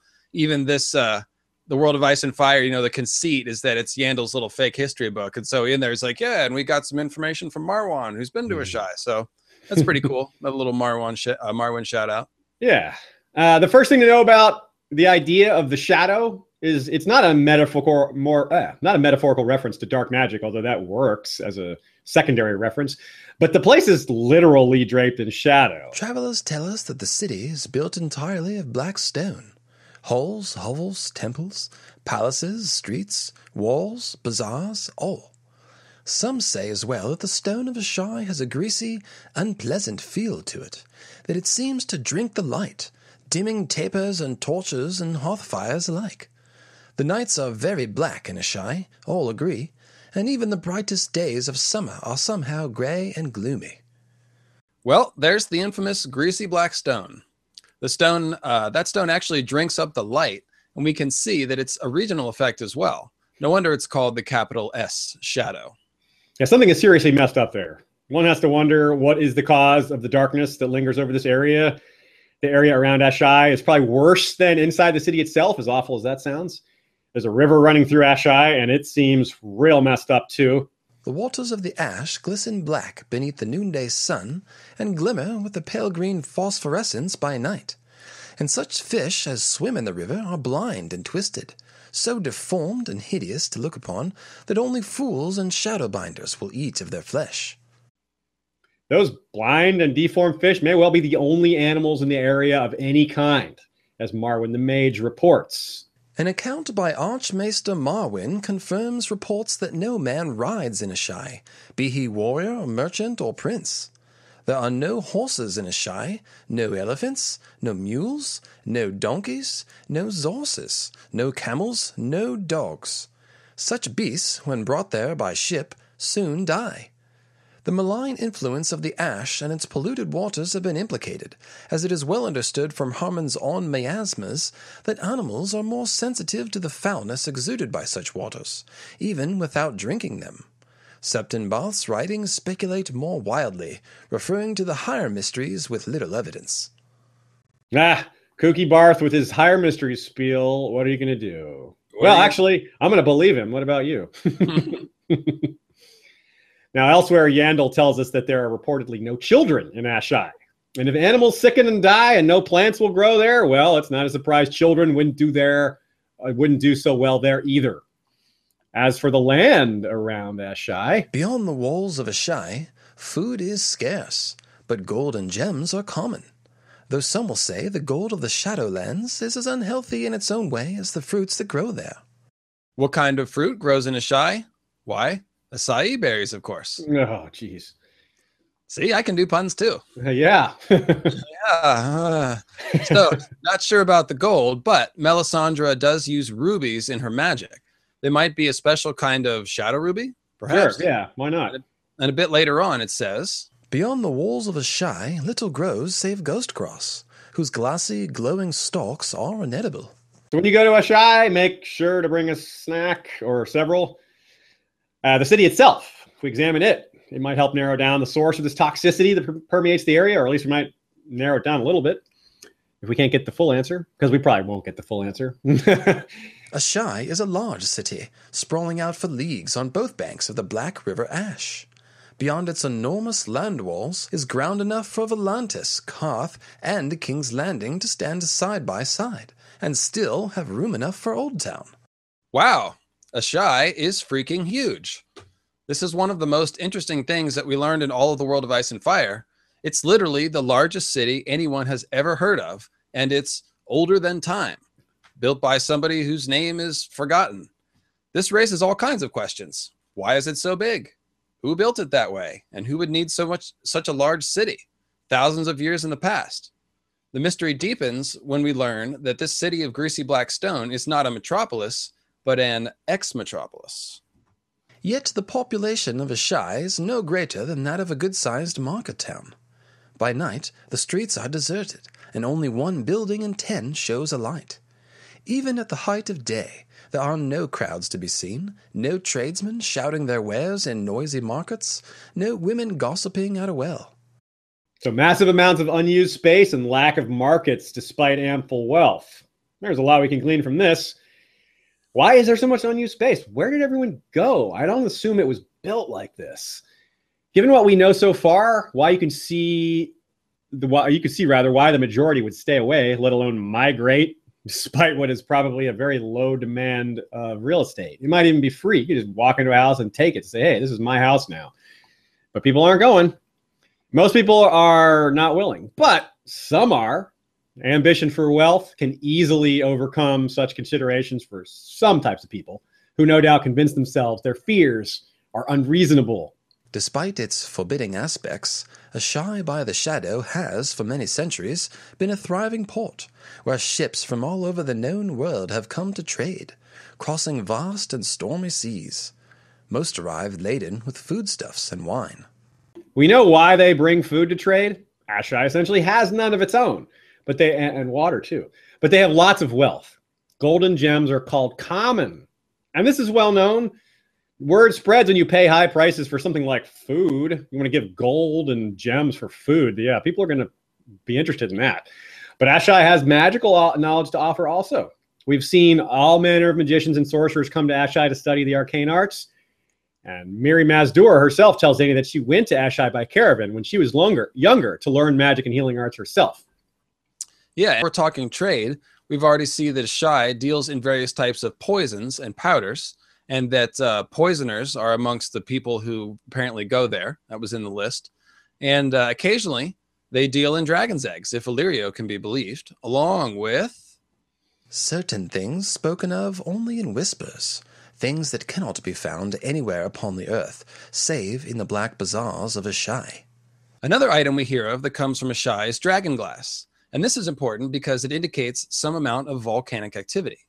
That's basically a prerequisite for being a good home, or especially an origin point for dragon kind, which fits in with certain other rumors. On its way from the mountains of the Morn to the sea, the ash runs howling through a narrow cleft in the mountains, between towering cliffs so steep and close that the river is perpetually in shadow, save for a few moments at midday when the sun is at its zenith. In the caves that pockmark the cliffs, demons and dragons, and worse, make their lairs.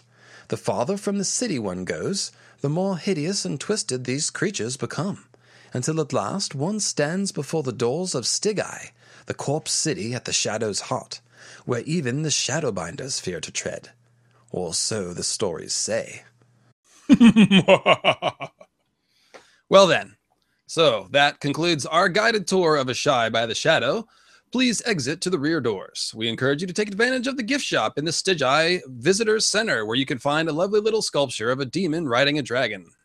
Well, seriously, that sounds a bit exaggerated, right? All that stuff about twisted creatures and corpse cities. But hey, something's going on there. Again, there's got to be a seed of truth to this, and it could be a lot closer to the truth than we think. Corpse City, Shadow Heart, well, those things sound like the center of the shadow, and they might be the source of it. One of the things that we're after here. But on the other side, Corpse City might just mean that the air is too toxic. It's a messed up place. Going there means death. It could be something more mundane like that. This would seem magical to most people in the story, though, I think. Just a city where people just die by breathing the air. They wouldn't attribute it to science and chemistry like we would. Either way, though, there's a major mystery here. Yeah, I'd say so. So, okay, so let's summarize everything that we've just said in like 3 sentences.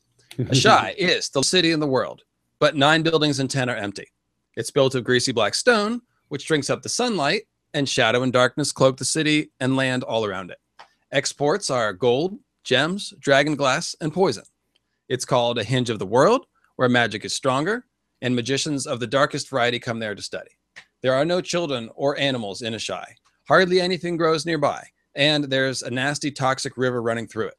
Upriver, you'll find all kinds of icky things that defy comprehension, from demons to dragons to corpse cities, whatever those are.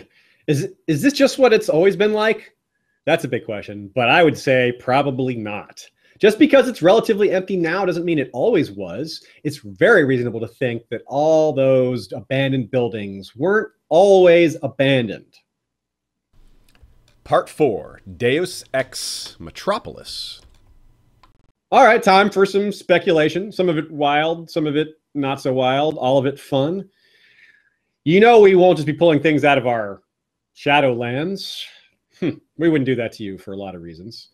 No, instead, we'll try to connect a few dots and make a picture of a dragon. Yeah. Strange stone.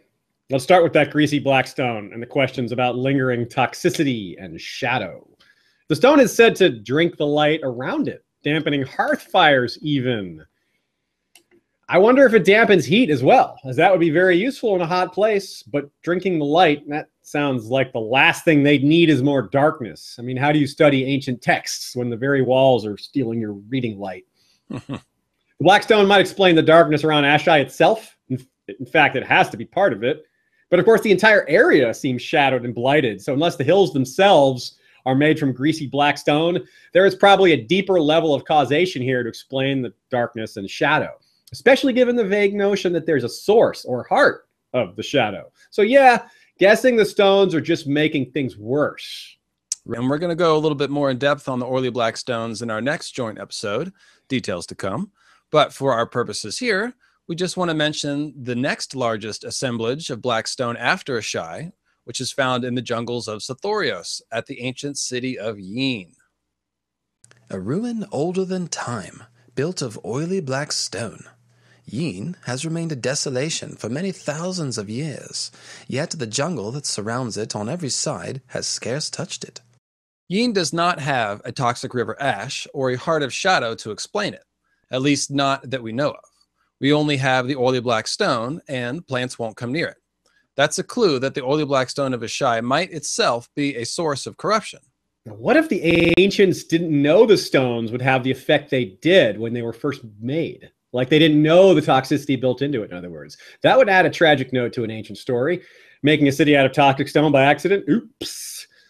Regardless, though, like LML says, the stones don't explain the river ash. It flows down from the Shadowlands already corrupted. Doesn't explain the shadow itself, the heart of the shadow where even Shadowbinders fear to tread. And the supposed demons and dragons where they roam free. I don't think the stone is responsible for those things either. Indeed, it's almost like something happened here. The doom of Asshai? Much of what we unearthed with regards to Asshai actually applies to the nebulous area next to Asshai to the north and east, the Shadow or Shadowlands. Looking at the map again, you see that the Shadowlands are a long mountainous area gradually narrowing into a curved point where Asshai rests. Between the mountains and the shore on both sides, ghost grass exists in massive amounts. Just like with any other city, resources are gathered from surrounding areas and from trade. Asshai is rich in exotic trade goods, and the Shadowlands appear to be the source of these. They pretty much have to be. Asshai is next to the Shadowlands and large bodies of water, and that's it. There isn't anything else next to Asshai. That's all. That's their only nearboos, really. Right. It's their only option for enticing trade. And we've seen that trade is the only source of food for the residents of Asshai, such as they are. So despite the Shadowlands' lack of farmland, Asshai is built in a geographically advantageous place in terms of sea traffic and controlling the Saffron Straits, which run right by Asshai. And in fact, the name Saffron Straits implies a lucrative spice trade coming through those straits. We're actually told in the story that saffron is more valuable than gold. So there's other cities to the east that Asshai is trading with, apart from the ones that we're familiar with to the west. The map does not cut off at Asshai. It's just the map cuts off at Asshai. The world still extends beyond there, and we can only guess what other cool things might be out there. But back on topic, why is Asshai so big but so empty? Why was it built this way if it can't actually sustain these people? That's a really big and interesting question. I don't think this is why I think it wasn't toxic or nasty in the first place. I think something at first made it a good idea. And when it was originally done, it probably didn't. Now it seems insane to have a city there. But at the time, it might have made a lot of sense. So yes, something happened. Right. You just need to build the largest city on Earth in order for a few thousand people to have a place to study dark magic. I mean, large cities are always built by wealthy civilizations, and they require lots of food to be brought in from the outlying farmlands to sustain their large urban population. You can't do that with sea trade alone. So for Asshai to be filled with capacity, you'd need sizable local farmlands to generate the necessary food. And the area around Asshai has no farmland. Just for a real world example, Rome had such a high population because it grew over the centuries, and eventually it really, really relied on food exports. But even Rome could imports, have local food. I'm sorry, food imports. But even they had plenty of local things they could bring in. By late in Rome's life, it was drawing its food from Egypt because it was a breadbasket. Where would Asshai have been drawing their food from? No, we don't know. So, but either way, the implication is overwhelming. At some point in the ancient past, building a city in the spot was smart, but at some point that changed. Asshai used to be massively populated, but what happened? It's not massively populated anymore. Was it just one thing? Was it several things? I mean, lots of time has passed, so it could be several things, but we think maybe it was one big thing. Now, we mentioned that dragonglass is an export from Asshai. This is something we know comes from volcanoes, something we know is associated with dragons. Dragonstone is volcanic, and Valyria was as well. Right, and the fires of the 14 flames of Valyria were said to be a source of actual magical power, just as Asshai is a source of magical power. Could something like the Doom have happened at Asshai or the nearby Shadowlands? Some kind of disaster, mega disaster, involving fire magic? Fire magic. Get my R in there. We've made a lot of comparisons to Valyria, and we've seen major similarities in magic, prophecy, dragons. We've seen themes of blood and fire running through both. We've seen that there is a pall of magical toxicity hanging over both Asshai and Valyria, the main difference being that Valyria seems to be much worse off. Perhaps that's because it's more recent? Perhaps. And perhaps the Shadowlands are a harbinger of what Valyria will look like hundreds or thousands of years from now. The Doom was only 400 years ago, and in planetary terms, that's not much. Whatever happened in and around Asshai, well, there's been thousands of years for it to recover, apparently. So we could be seeing a proto version, but clearly it is still under the sway of something. Even if it's recovered, it's not fully recovered. A city exists in the midst of this something, whatever it is. Now, perhaps in the distant future, we'll see a dark, magical city built in the shadow of old Valyria when the fires of the earth have cooled sufficiently to allow such to be feasible. This could be the same path Asshai took in the long distant past. We could be seeing history repeat itself. Yeah, and of course, as for disasters involving fire magic, my moon meteor long night theory would certainly qualify. Sure. Mythical astronomy of ice and fire listeners know that I have more than a few ideas about major fire disasters. That's right. And in the ET section of the World of Ice and Fire, there is a mention of a black meteor falling from the sky around the time of the long night. So this isn't just out of nowhere, no doubt. It's something we'll discuss in our next joint podcast. Meteor impacts bring a lot of fire on their own, of course. And they can also trigger volcanic eruptions and earthquakes. And if there's any magic involved, well, that changes the whole scope of things. So there may be some combination of these events that took place in the Shadowlands. And if you haven't already, check out LML's podcast for more of the Moon Meteor talk. Thank you very much, my friend. One interesting thing to note about the Black Meteor in the ET story is that the story ends with Azor Ahai fighting the darkness with Lightbringer. So it's part of the same myth, if you will. It seems like all of this might be connected. The current state of Asshai and the Shadowlands, fire magic disasters, Azor Ahai in the long night, maybe a meteor. Maybe. We might be able to discern something about the nature of the shadow either way by talking about those who go beyond the walls of Asshai. We're going to go back a bit to the Shadowbinders that we brought up earlier. Now that you're a bit familiar with them, this will make more sense. Why the masks? They alone dare to go upriver past the walls of Asshai into the heart of darkness. So the hostile environment may be responsible for some of the consistent, peculiar behaviors that we see, such as remaining anonymous, an apparent local theme. Those who walk the streets of Asshai are masked and veiled, and have a furtive air about them. Oft as not, they walk alone, or ride in palanquins of ebony and iron, hidden behind dark curtains, and borne through the dark streets upon the backs of slaves. Everyone? Really? That's apparently so. Not just Quaithe and her kind. I guess the type of mask differs, but we see this verified elsewhere. It's not just a rumor, apparently. Quentin Martell sees some Asshai and Volantis. They are wearing masks. Dany sees the only glimpse we have of the dour and frightening shadow men, who covered their arms and legs and chests with tattoos and hid their faces behind masks. But a lot of people do not trust such things. For example, Khaleesi. Better a man should swallow scorpions than trust in the spawn of shadows who dare not show their face beneath the sun. It is known. These masks concealing damage done to them by living in such an unhealthy area?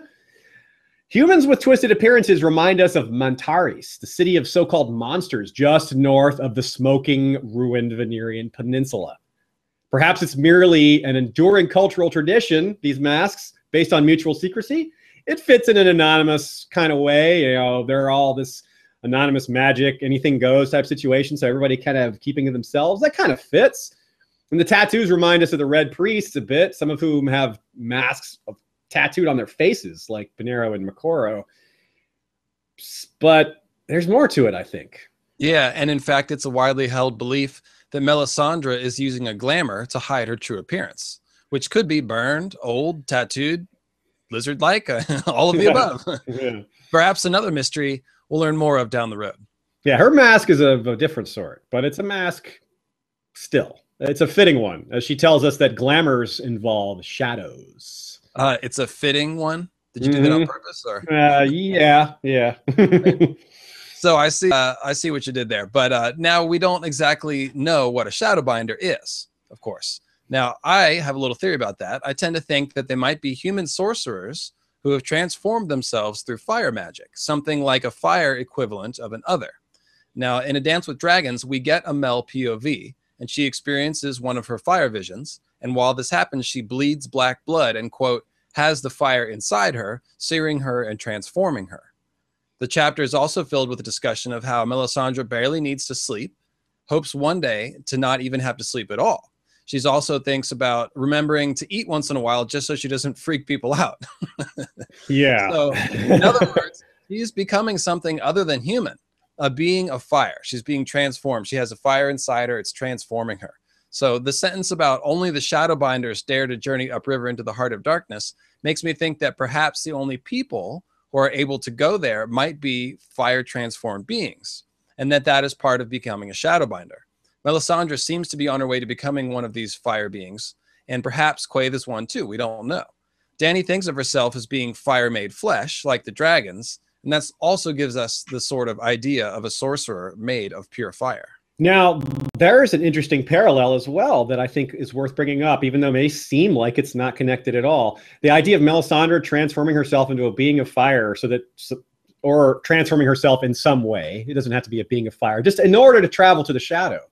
That's a very tight parallel to Jon Snow's death. Jon Snow is dying and coming back probably, but he'll be different. He'll be a supernatural being probably. And one of the expectations, if you're at all like me, is that this transformation will allow him to go into the north where it's freezing and cold and humans can't survive. This is a very similar transforming yourself to be able to handle the cold, transforming yourself to be able to handle the fire or the shadow. Doesn't sound crackpot when you put it that way. No, think of Cold Hands. I mean, he's able to roam around north of the wall precisely because he's undead and transformed in some state. Yeah, absolutely. So Anyway, it's interesting when you compare the higher up red priests. They have these masks of tattooed flames, and the masked Shadowbinders and the masked Shadow Men who are covered in tattoos. These things aren't necessarily connected in a direct way, but there's no ignoring the similarities, and the possibilities are there. It's very fruitful. Mokoro in particular is noted to look like a demon because of his mask and his pitch black skin. He's not black like we think of, African Americans. He is black, like pitch black, literal black, in other words. The description is very dramatic. Yeah. Yeah. And he's terrifying. And then he looks like a demon whose flames seem to writhe and shift as he moves. The magical ritual that is unexpectedly reanimated Beric with fire magic is called the Fiery Kiss. And according to Thoros, it's a standard death rite that red priests always bestow upon the dead. Presumably, he doesn't always resurrect people. That would be crazy. But the fact that it worked that way for Thoros and Beric might indicate that its origins have something to do with animating beings with what we can loosely call fire magic, for lack of a better term. Yeah, I mean, if the original fire mages and Shadowbinders were some sort of beings transformed by fire, at least part of the way, it's almost like the red priests who tattoo their faces to look like flames and wear robes meant to look like flames are dressing in remembrance of this deeper magical truth. Like, think about the Ironborn. They have the custom of drowning and resuscitating people, quote, drowning people, which there is just a CPR resuscitation. Yeah. But could be imitating an older magical ritual, something that Patchface might have tapped into, where there's an actual magical resurrection via water magic in his case. Yeah. So it could be that the Ironborn are just remembering that with a ritual that's kind of disconnected from the original thing. It would be kind of like a cult of would-be ice magic worshippers in the north dressing up like others, or snow demons. And the wildlings known as the Men of the Frozen Shore might already be doing something like that. They're said to worship cold gods of snow and ice. Yeah. So rituals and symbols often get cut off from their original meaning to some extent. For example, how many people with a Christmas tree in their house know very much about Celtic Druid rituals? Very few. Maybe I'd bet our listenership is a bit more fertile ground for that, but in general, not many. A couple, yeah, a few of you guys for sure. A few, but you can see guys and gals out there. The point stands for sure. Yes. Yeah, time goes on and people forget why they do things, or they ascribe a slightly different meaning, so maybe that's what all those fire masks are about. It happens with words and language, especially. I mean, the term to boot, for example, taking everything and to boot, that used to be basically be a synonym with the term good. Like boot, better, and best used to be the term instead of good, better, and best. I had no idea. Weird? Yeah, I did not. Bizarre, right? It's strange. Yeah, English is its own, rabbit hole of bizarre origins and anachronisms that really don't make sense. But wow, that's a tangent. Yep, just a little freebie. Think about if we're talking about Asshai and Heart of Winter as opposites. So maybe we have ice beings on one side. Maybe we've got some fire beings. So maybe not all Shadowbinders. Maybe just the originals. Maybe just the occasional Melisandre. Who knows? But there might be something going on with fire beings. And let's take this a step further. The shadow of the shadow is what we'll call this next part. Religions and cultures develop with their environment. This is kind of something we've just led up to. They adapt to it. Take the North, for example. The Starks, winter is coming, right? There's no chance that's their motto if the Starks originated in the Summer Islands, right? Or especially if they still live there. The Islanders are not worried about freezing and starving. They're worried about pirates and foreign conquerors and other local troubles. Certainly not cold weather, though. Certainly not the others. The Starks in the North at large grew up around weirwood trees, skin changers, the wall, the shadow of the long night, and the others. So, of course, their beliefs, their religion, their culture is going to wrap itself around those things. Yes. Likewise, Aryan culture and religion reflects their deep connection with dragons, fire and blood, and, dragons, fire and blood, volcanoes, etc. Their culture was shaped in the shadow of massive volcanoes.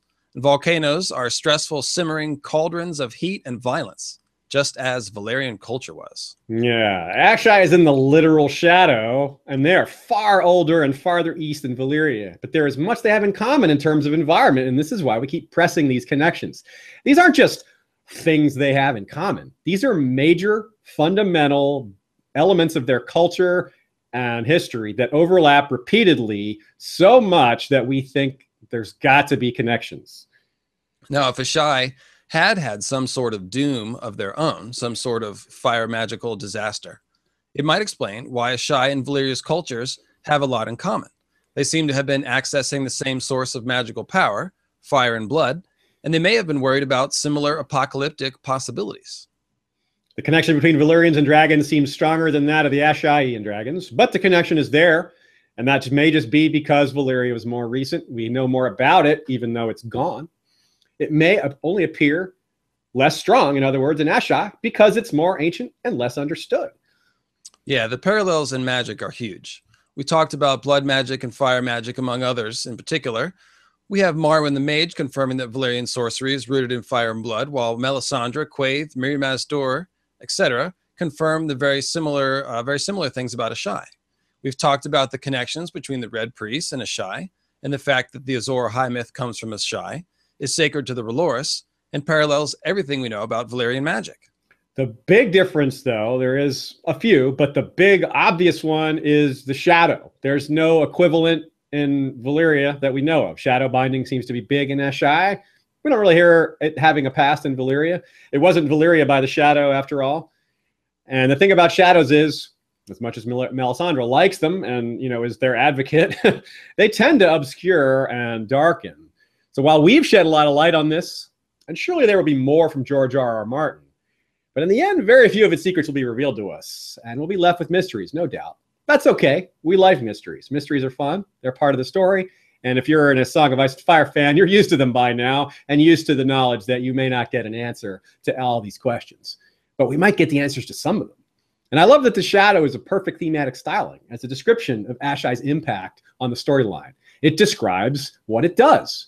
We'll never go there, but Asshai casts a long shadow on the storyline and on Westeros. This is true with a number of other topics, but this time it's actually built into the name. The shadow's darkness is a reminder of the cost of the higher mysteries. Its ancientness, a warning that the price to being a savior can be the blood of countless innocent lives. And the fires, well, Westeros has yet to see those. Just remember that only death can pay for life. So we're left with one big, huge, glaring question. Who built Asshai and why? Who is this civilization who was so advanced and built the largest metropolis in the world's first metropolis, a 10,000-year-old city at least, which still stands today? Additionally, and perhaps more importantly for the story, were they dragon lords? We didn't avoid this question because we don't have any guesses. No. Rather, we're going to need a whole episode to explain it. A companion episode completing our joint work. Well, I wouldn't say completing, but continuing our joint work, which will be all about the Great Empire of the Dawn. Yeah, it's more like this chapter of our joint work. There you go. I'm sure it'll probably be interrupted by the TV season, but we'll certainly come back and do some other episodes together in the future after the Great Empire of the Dawn. And we don't know exactly when that will be. It might be next month, but it might take us a bit longer. Of course, this episode grew in the telling, so we can never tell what's coming. I've sort of learned not to make promises about when we can do things. I still fall into that trap all the time. Well, I promise to do my best to force you to crank this out as soon as possible. Right on. Well, that's good. So everybody can cheer you on for that, and we'll cheer each other on as well. So thanks to everybody who helped make this episode possible. We got a lot of outside help this time. As much as we hammered on it between ourselves, there's always people adding their voices and thoughts to it. Thanks to Jace Targaryen, as you mentioned earlier. Thanks to Ashaya, and thanks to everyone else who suggested and asked questions about this topic in the past, anyone who shed light on any of these things that helped us get it in our minds and think about it. Thanks to our voice helpers as well, the Amethyst Koala and Ashaya again. And we've got a lot of coming up before the TV season, but I will wait to talk about a lot of that at another time, or we've got a Q&A episode coming up later, and we'll break down some of those things. So now I want to thank our Patreon supporters. We have our peers of the realm. First, Lord Cash Craig, Hand of the King, Lord of Mines, Lord of Makers, and the Black Pupil. Lord Jim the Fortuitous of the Wars and Politics of Ice and Fire blog and Warden of the West. Lord George Stormsville the Cunning, Lord of the Chiliad and Warden of the East. Lord John Reed of Castle Woodbridge is the Lord Borealis, the Light of the North and Warden of the North. The Warden of the South is currently unoccupied. Outside the realm, we have Rory the Rogue, Archer Extraordinaire and King Beyond the Wall, who subjugated the vicious tribes of the Frozen Shore, as well as the northern tribes who remain nameless. Love it. Our small council is made up of Lord James Inkblade, the Scholar Knight and Master of Whisperers, Grand Maester Itai, who wears the jeweled collar of many metals. Lucifer means Lightbringer, is our High Priest of the Church of Star Wisdom. Sneaking in there, attaboy. Love that title. Love the Lovecraft reference. That's one thing we didn't get to talk about, all the massive Lovecraft references that are all over the place in the East. But we'll talk about some of that with Great Empire of the Dawn. That's fun stuff. Also, Lord Robert Jacobs, Master of Coin. Rosie the Clever is our Master of Laws. Lord James Tuttle is our Master of Ships. We also have lords and ladies in their castles throughout the realm of History of Westeros. Lady Direliz of the Castle Naki, the Alpha Patron. Lord Dan of the Red Mountains and Castle Great Bell is the Breaker of the Second Stone. Lord Skip of the Veldt is Lord of Castle Ganges. Cabethian Frozen is Lord of the Bricks and Castle Crimson Light. Lord Damien Sand, the Resilient, is wielder of the Valyrian Steel Spear Swan Song. Mary Meg is Lady of the Bloody Stepstones. Gregor the Toasty is Lord of the Breadfort. Alicia Everlasting of the Green Blood is Lady of Desert Rose. Jeffrey the Unflinching is Lord of Sand Lake. Lord Greybay of the Queen City. Lord Ryan of Castle Stonegate is Guardian of the Rocky Mountain Pass. Lord Garen Devilhand is Lord of Devil's Hand Keep. Lord Brandon Slate is the North's Hammer, Harbinger of the Old Gods. And Lady Bram is Light of Winter's Garden, Beacon of the Northwest. We also have King's Justice, Sir Troy the Steady, wielder of the Valyrian Steel Blade Fate. Our History of Westeros Lord Commander of the King's Guard is Lord Commander Shepard. Our History of Westeros Night's Watch is commanded by Lord Commander George the Golden and First Ranger Sir Fabian Flowers, the Bastard of Green Shield. Well, a little bit more, as always, we like to save a few tidbits for after the credits. This episode was heavily scripted. We often mix scripting and open discussion, but because we had so much for this material for this one, we kept it kind of tight, but we got a little bit shorter than we intended. We can do a little more talk here. So we got a couple of things we saved if we had time for them. So let's get into that. Now, as we touched on briefly how George maybe intended to go to Asshai and then changed his mind. And one thing about that is the Bran quote we brought up earlier, and he maybe it makes more sense that he saw dragons beneath the shadow. Maybe he was seeing, because some of those scenes are in the future. Like he sees Jon losing cold. He sees his mother on a ship, which hasn't happened yet. Right. So maybe he was seeing the future or seeing a metaphorical thing of. Oh, he sees Gregor's head decapitated with black blood and darkness flowing out. And that's a foreshadowing of something that doesn't happen till the end of book 3, book 4. Yeah, so there's real room there for that's something to be that maybe George changed his mind on, or he didn't. Maybe it's just another reminder of the truth of dragons and Azor Ahai. It all runs through Asshai. And he even wanted to introduce that concept in another point of view, someone that's kind of not really related to that part of the story in an obvious way, at least not at that part early of the Game of Thrones. Connecting Bran to Dany at that point, it's like, what? To me, it's kind of a parallel to Dany seeing the blue rose in the wall. It tells us that these stories are meant to be connected. I mean, of course, it's a book; they're not just going to be separate stories. But those are the kind of things that tell you, like, dragons are somehow relevant for Bran to see, and Dany's for some reason the wall and the blue rose in the wall, which is probably Jon. That's relevant to her somehow. Now, another interesting question is the other things that Quaithe could have meant by to touch the light, you must pass beneath the shadow, that sort of thing. And to go forward, you have to go back. Going back in history reminds us of, going back sounds like going back in history to find out the truth, back to Asshai to learn what came before, to see the bits of history that are coming to repeat themselves. And I'm not sure what else back could mean. Yeah, right. Like I don't get it either. To go south, you must go. To go north, you must go south. That kind of makes sense. She's going to go to maybe land south of Westeros and then go north towards the wall. That kind of, you can see how that's maybe needs less explanation. I've seen people talk about under the shadow, meaning the metaphorical, like you need to go, things are gonna have to get dark before you're gonna make them light. Like you're gonna have to, and there's a lot of darkness around Dany's arc, potentially causing destruction with her dragons and with these Dolores and all that. So that fits. But there's also, some people have said that maybe it's like she's passing under Valerian's shadow, Drogon's shadow, that kind of thing, which I could see that being true too. And knowing George, it doesn't have to be just one of those things. He could. Here's an interesting tidbit for you. In a couple of those scenes where Drogon's wings come in between Dany and the sun, one of the sentences says, "The world darkened." So you think about that Carthene legend of dragons hatching from the moon, which I say caused a long night. And you can see there's consistently dragons blocking the sun. It happens with the two dragons when they're out on the water in the three boats that are named after, Balerion and Meraxes. Rhaegal and Viserion are sort of tussling. And it says as soon as one comes between the sun and the other, they dive. So it's almost like they're making an eclipse. It actually happens in a bunch of dragon fights. In Caraxes and Vagar above the God's Eye, it happens again. Dragon eclipse, and then they attack. Nice. Good catch there. So there's also, we talked about multiple possibilities for the origin of dragons besides Asshai. Now, Barth relates a bit that we talked about in the Septon Barth episode, which is that one of his theories is that the Valyrians learned how to make dragons by taking fireworms and combining them with wyverns. And we know the Valyrians did all sorts of species splicing. So this is, it sounds bizarre and crackpot, but hey, it's in there. It's in the text explicitly. Yeah. So there's no quibbling with it as a possibility for sounding too outlandish. So the possibility is this.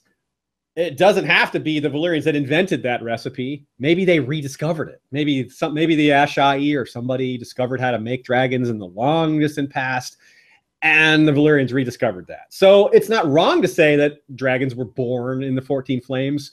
It's just a little off. It's more like saying they were reborn. They were recreated there, but they didn't start there the first time. Especially if they're an engineered species, then they could have been invented twice.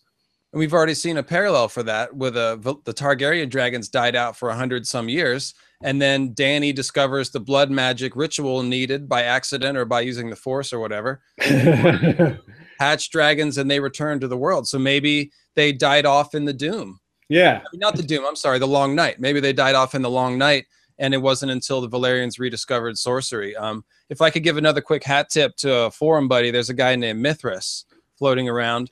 And he has a theory about the glass candles being able to store knowledge as well. So like maybe dead ghosts of old Valerians can maybe store knowledge in candles that then maybe other people could access later. So maybe the Valerians used candles to see the past or see hidden knowledge. And their way there wasn't like literally people from Asshai that came to Valyria and taught them. Maybe they just rediscovered the knowledge.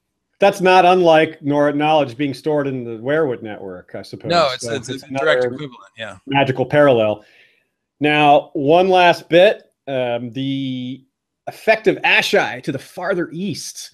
I'm just curious about this. Couldn't possibly impact the story, but are there more R'hllor worshippers farther east, like to the east of Asshai? We know west of Asshai, they're all over the place. R'hllor is mega popular, but to the east farther, what else is over there? I don't know. It's kind of interesting to think about. I can't imagine George is going to really want to. He's already taken us way farther east than the story seems to demand.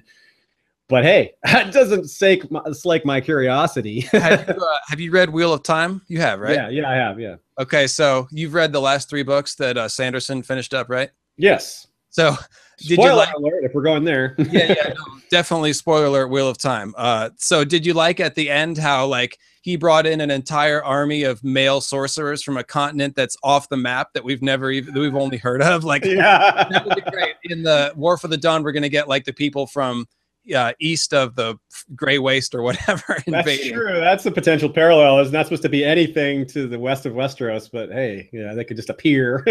I doubt it. I do too. I doubt that. But it's open as a possibility. And more like the possibility is it won't touch on this. It won't be involved in the story like it was in Wheel of Time, but that, we still get to think about the possibility that there's some continent way over there, that Planetos is probably round. So that's actually at some point it wraps around on that side. This is a great point of how George can do huge world building with just a little bit of work, just by naming it the Saffron Straits. it implies that there's trade that goes through those straits, which tells you there's stuff going that way, and those people come to Asshai sometimes. So like he did all of that with 2 words on a map. That's very cool.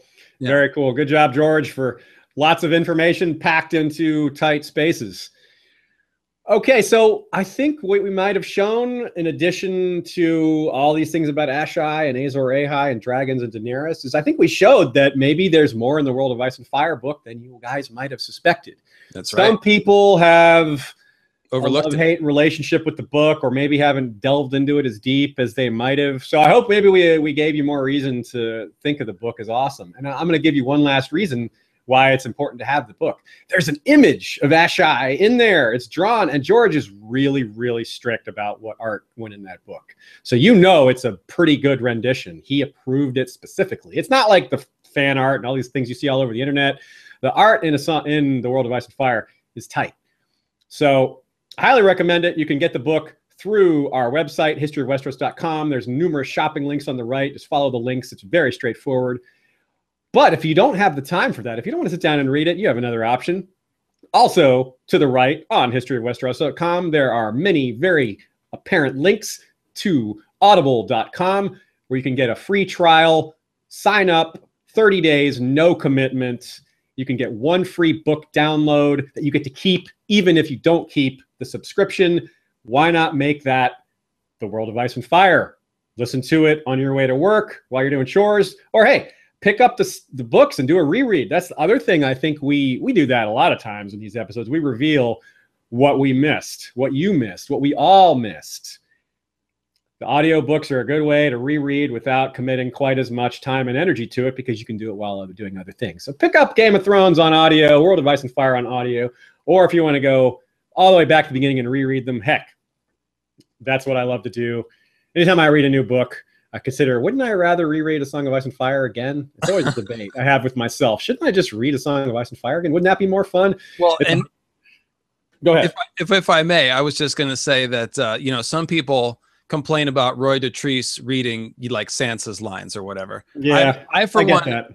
I'm fine with it, because to me, it's just like The Princess Bride, where the grandfather reads the whole story. But I will say that the old maester that narrates A Song of Ice and Fire must be the role that he's born to play. Anything.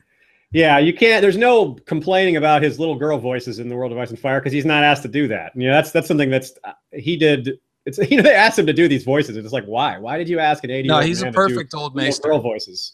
But yeah, you're right. The maester voice, it's hard to do better than that. It's dead on.